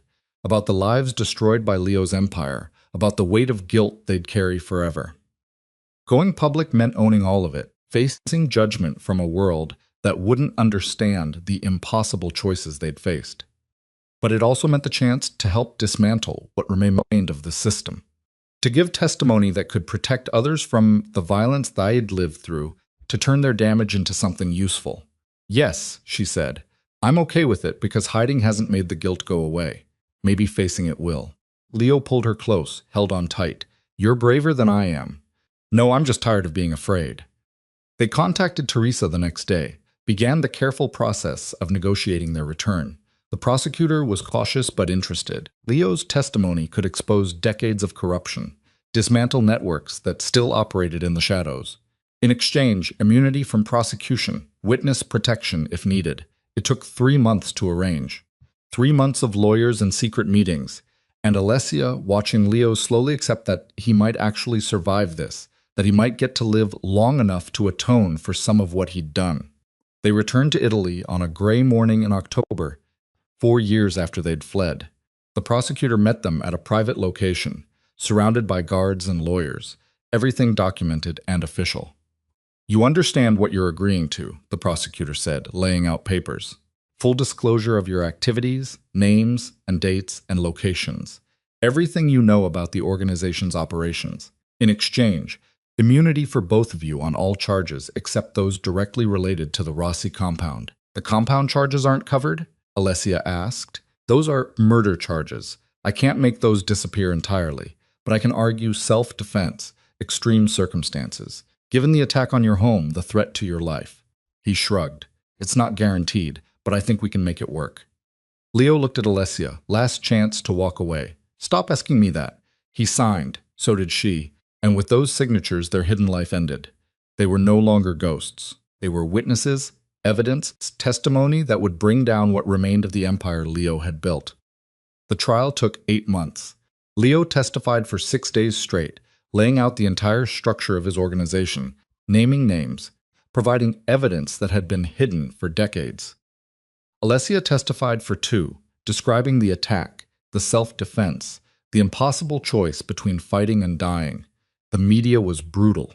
Photos of them leaving the courthouse appeared everywhere, accompanied by headlines calling them monsters, criminals, killers who'd gotten away with murder. Protesters showed up, families of victims demanding justice. The prosecutor's office needed extra security just to get them in and out safely. But something else happened, too. Letters started arriving. Not hate mail, though there was plenty of that. These were different. From women who'd escaped domestic violence, from families who'd lost loved ones to gang violence, from people who said Leo's testimony had helped put away the men who'd hurt them. Thank you for speaking up. One letter said, my daughter was killed by one of these men. Because of your testimony, he's finally facing justice. I know you're not innocent, but you helped, and that matters. Alessia read that letter 3 times, then showed it to Leo. He stared at it for a long time without speaking. Does it matter? He asked quietly. Helping now after everything. I don't know, but it's something. The verdict came down on a cold January morning. The judge reviewed the evidence, the testimony, the circumstances, then delivered the ruling. Leo was found guilty of racketeering, conspiracy, and accessory to murder. The self-defense argument held for the compound barely, but his past couldn't be ignored. The sentence was 15 years, reduced to 7 with good behavior and continued cooperation. Alessia was found guilty of voluntary manslaughter, sentenced to 3 years, eligible for parole in 18 months. It wasn't freedom, but it wasn't death either. They were separated after the sentencing, sent to different facilities. Alessia ended up in a minimum security prison 3 hours from the city, a place that looked more like a college campus than a jail. Leo went somewhere harsher, a facility designed for organized crime figures who'd turned informant. Alessia saw him once every 2 months. 30-minute visits in a room designed to prevent physical contact. They talked about nothing. Books she was reading, programs he was teaching to other inmates, Teresa's updates about the foundation they'd started with the offshore money. They didn't talk about the future. There was no point when the present was measured in months and years still to serve. Alessia used her time inside to finish her education, taking correspondence courses that led to a degree in social work. She read everything she could about trauma, about helping people rebuild after violence. She attended therapy, both mandatory and voluntary, working through the nightmares and guilt that still haunted her. And slowly, painfully, she began to forgive herself. Not for the killing, she'd never fully reconcile that, but for surviving, for choosing to live when death would have been easier. 18 months into her sentence, Alessia was granted parole. She walked out of prison on a spring morning, breathing free air for the first time in what felt like forever. Teresa was waiting with a car. "He wanted me to give you this," Teresa said, handing over an envelope. Inside were a letter in Leo's careful handwriting. "Alessia, by the time you read this, you'll be free. Really free. For the first time since we met. You've served your time, paid your debt. You have a chance now to build a life that isn't defined by what we did. I'm asking you not to wait for me. 5 more years is too long to put your life on hold. You're 26 years old. You should be living, not visiting a man in prison who cost you too much already. The foundation is yours. Teresa has all the access codes, all the legal paperwork. Use the money to do the work we talked about. Help people, build something good from all that damage. If when I get out, you still want me, I'll be there.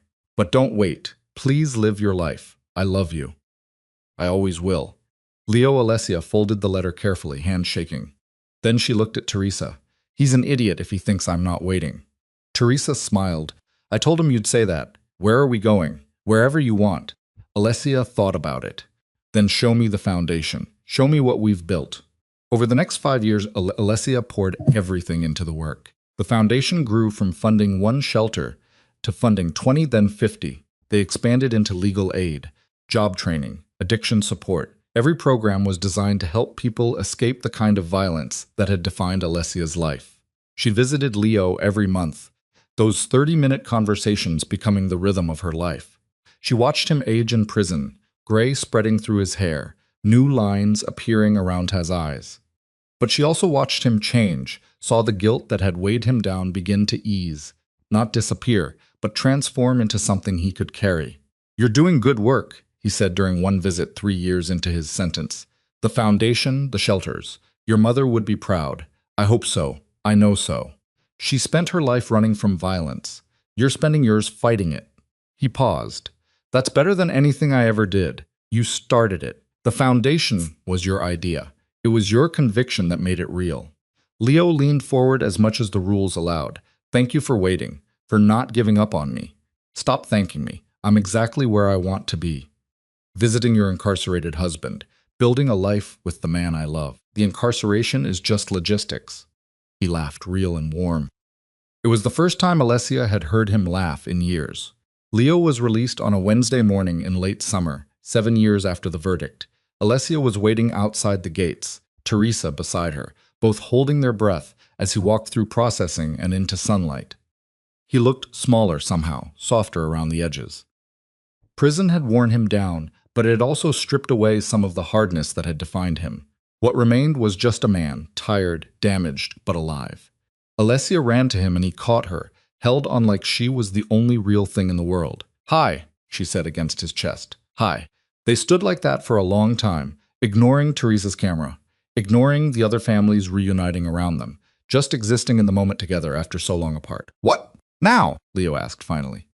"Now we live. Really live. No more running, no more hiding. Just us and whatever time we have left. That sounds impossible. Good thing we're used to impossible." They rebuilt slowly, found an apartment in a quiet neighborhood. Nothing fancy, just space and light and safety. Leo went to work for the foundation, using his business knowledge to expand their reach.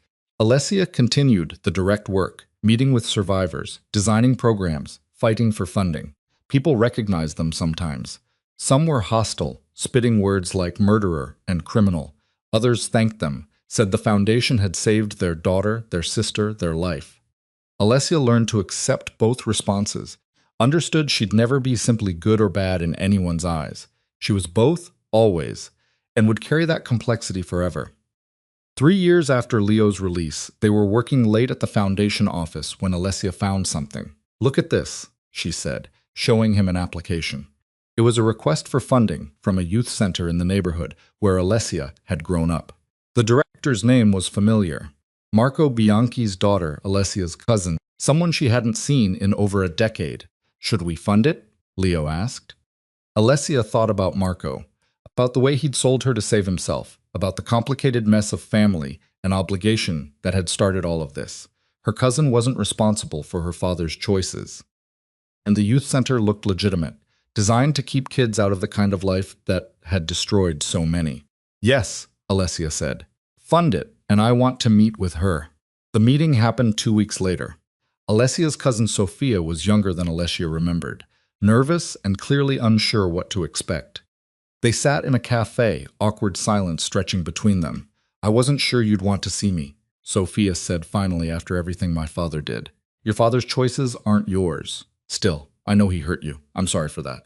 Is he still alive?" "He died 2 years ago. Liver failure. He drank himself to death sickly." Sophia stared at her coffee. "I don't miss him. Is that terrible?" "No, it's honest." They talked for over an hour, building a fragile bridge across the wreckage of their shared history. Sophia told her about the youth center, about trying to give kids the chances she'd never had. Alessia told her about the foundation, about the work they were doing. At the end, Sophia said, "I know what you did, what both of you did. I've read the articles, watched the trial, and I can't say you were right or wrong. I don't know enough about it, but I know you're trying to fix things now, and that matters to me." Alessia felt something loosen in her chest, not forgiveness. She didn't need that from Sophia, but acceptance, recognition that she was more than just her worst moments. "Thank you," Alessia said, "for seeing that. Thank you for funding the center, for not punishing me for my father's mistakes." They left as something close to friends, or at least people who might become friends given time. Alessia walked back to the office, found Leo reviewing grant applications, and told him about the meeting. "Does it feel like closure?" he asked. "No, but it feels like something, a step toward being okay with who I am." "And who are you?" Alessia thought about the question, really considered it. She was the daughter of a murdered woman, the wife of a reformed crime boss. A killer who'd taken 5 lives in self-defense. A survivor who'd built something good from terrible materials, all of it simultaneously without contradiction. "I'm someone who's done terrible things and trying to do better things," she said finally. "That's all any of us can be." Leo stood, came around the desk, pulled her close. "I love you, I know. Even after everything. Even knowing you could have had a normal life if you'd never met me. I've never wanted normal. I just wanted real. And this," she gestured between them, around them. "This is as real as it gets." They stayed like that, holding each other in the small office, surrounded by paperwork and hope. 2 broken people who'd somehow managed to build something worth keeping. 5 years passed, then 10. The foundation grew, helped thousands of people escape violence, rebuild lives, find safety. Leo and Alessia worked side by side, their partnership becoming the foundation of everything they built. They never had children. The decision was mutual, unspoken. Both understood they'd damaged too much to risk passing that on. Instead, they poured that energy into the work, into helping other people's children survive what they'd survived. Leo's health began failing in his mid-60s. The bullet wounds had left damage, and prison hadn't helped. He developed a persistent cough that turned into pneumonia, which turned into something worse. The doctor said emphysema, said scarred lungs, said he had maybe 2 years. He worked for another 18 months, refusing to slow down until Alessia physically removed files from his hands. "You need to rest," she said. "I'll rest when I'm dead. That's coming faster than you think. I know. Which is why I want to work while I can." They compromised. Half days at the office, the rest at home. Alessia watched him deteriorate, watched breathing become labor, watched the man who'd survived bullets and prison and decades of violence be defeated by his own lungs. "I'm not afraid," Leo said one night, oxygen mask beside the bed, speaking carefully between breaths. "Of dying, I'm afraid of leaving you alone. I won't be alone. I have the work. I have people who've helped. But not me."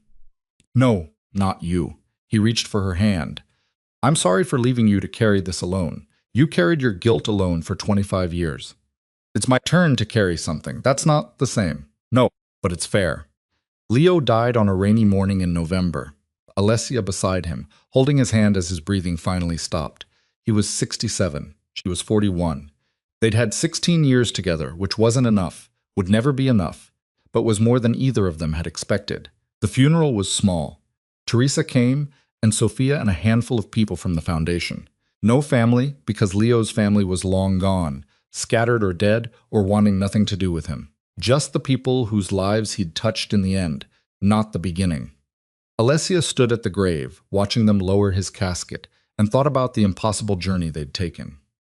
From enemies to strangers to lovers to partners, from violence to redemption to something that resembled peace. "You did it," she whispered. "You changed. You were better. That counts." The rain soaked through her coat, but she didn't move, just stood there until everyone else had left, until she was alone with the man who'd saved her by damning himself. Alessia spent the next year in a grief that had no name, no easy category. She missed him constantly, but she also felt relief that he was no longer suffering. She was angry he'd left, but grateful for the time they'd had. All of it existed simultaneously, contradicting and complementary. She threw herself into the work, expanding the foundation, adding programs, helping more people. It was what Leo would have wanted, what she wanted, too. On the anniversary of his death, Alessia visited the grave. The headstone was simple, listing his name and dates.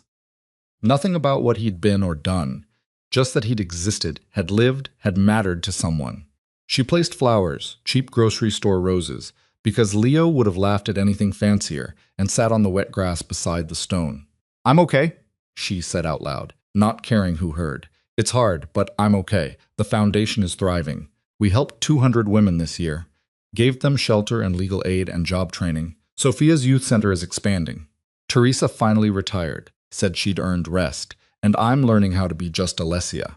Not your wife, not a survivor, just me." The rain started again, soft and cold. Alessia pulled her coat tighter. "I don't forgive you for the violence, for the years before we met, for the people who died because of your choices. I can't. But I understand now that people are more than their worst moments, that you spent the last 20 years of your life trying to be better and you succeeded. That matters." She stood, touched the headstone once. "Thank you for seeing me when I was invisible, for protecting me when no one else would, for loving me even though you thought you didn't deserve to." Her voice cracked. "I loved you too. Still do. Always will." Then she walked away back toward the life she'd built, toward the work that gave it meaning. The rain washed away her tears, leaving her clean and cold and alone, but not empty. Because the thing about surviving violence, about living through impossible choices, and building something good from ruins, it taught you that emptiness wasn't the opposite of fullness. It was just space waiting to be filled with whatever you chose next. Alessia chose hope, chose work, chose helping others survive what she'd survived. And in choosing that, she honored both the mother who died running and the man who died trying to stand still. She carried their memories forward, not as weight, but as fuel. burning everything they'd lost to light the way for people who came after. 5 more years passed. Alessia was 46. The foundation was serving 10 cities, and the work continued. She never remarried, never wanted to. Some loves weren't replaceable, and she'd used hers up on a man who'd been equal parts monster and saint. She stood one evening on the balcony of her apartment, watching the sun set over the city where she'd been married at 20, where she'd killed to survive, where she'd learned that redemption wasn't about erasing the past, but about building something better in spite of it. Her phone rang. Another crisis. Another woman needing help. Another chance to take the violence done to her and transform it into protection for someone else. Alessia answered because that's what she did now. That's what she'd always do. Turn pain into purpose, damage into action, impossible survival into the stubborn refusal to let violence win. "This is Alessia," she said. "Tell me what you need." And as she listened, as she began planning how to help, she felt something that might have been peace, not forgiveness. She still carried her crimes, would carry them forever. Not happiness. Too many people had died for that. But contentment, the knowledge that she was using her remaining years well. That the scared 20-year-old forced into marriage had become someone who fought back against the system that had tried to destroy her. The rain started again, soft against the windows. Alessia watched it fall, remembering another rainy day, another ending, another beginning. And she chose to keep going because that's what survivors did. They kept going, kept fighting, kept building something better from the ruins of what came before. Not because it was easy, not because it was fair, but because someone had to. And Alessia had learned through blood and fear and impossible love that she was someone.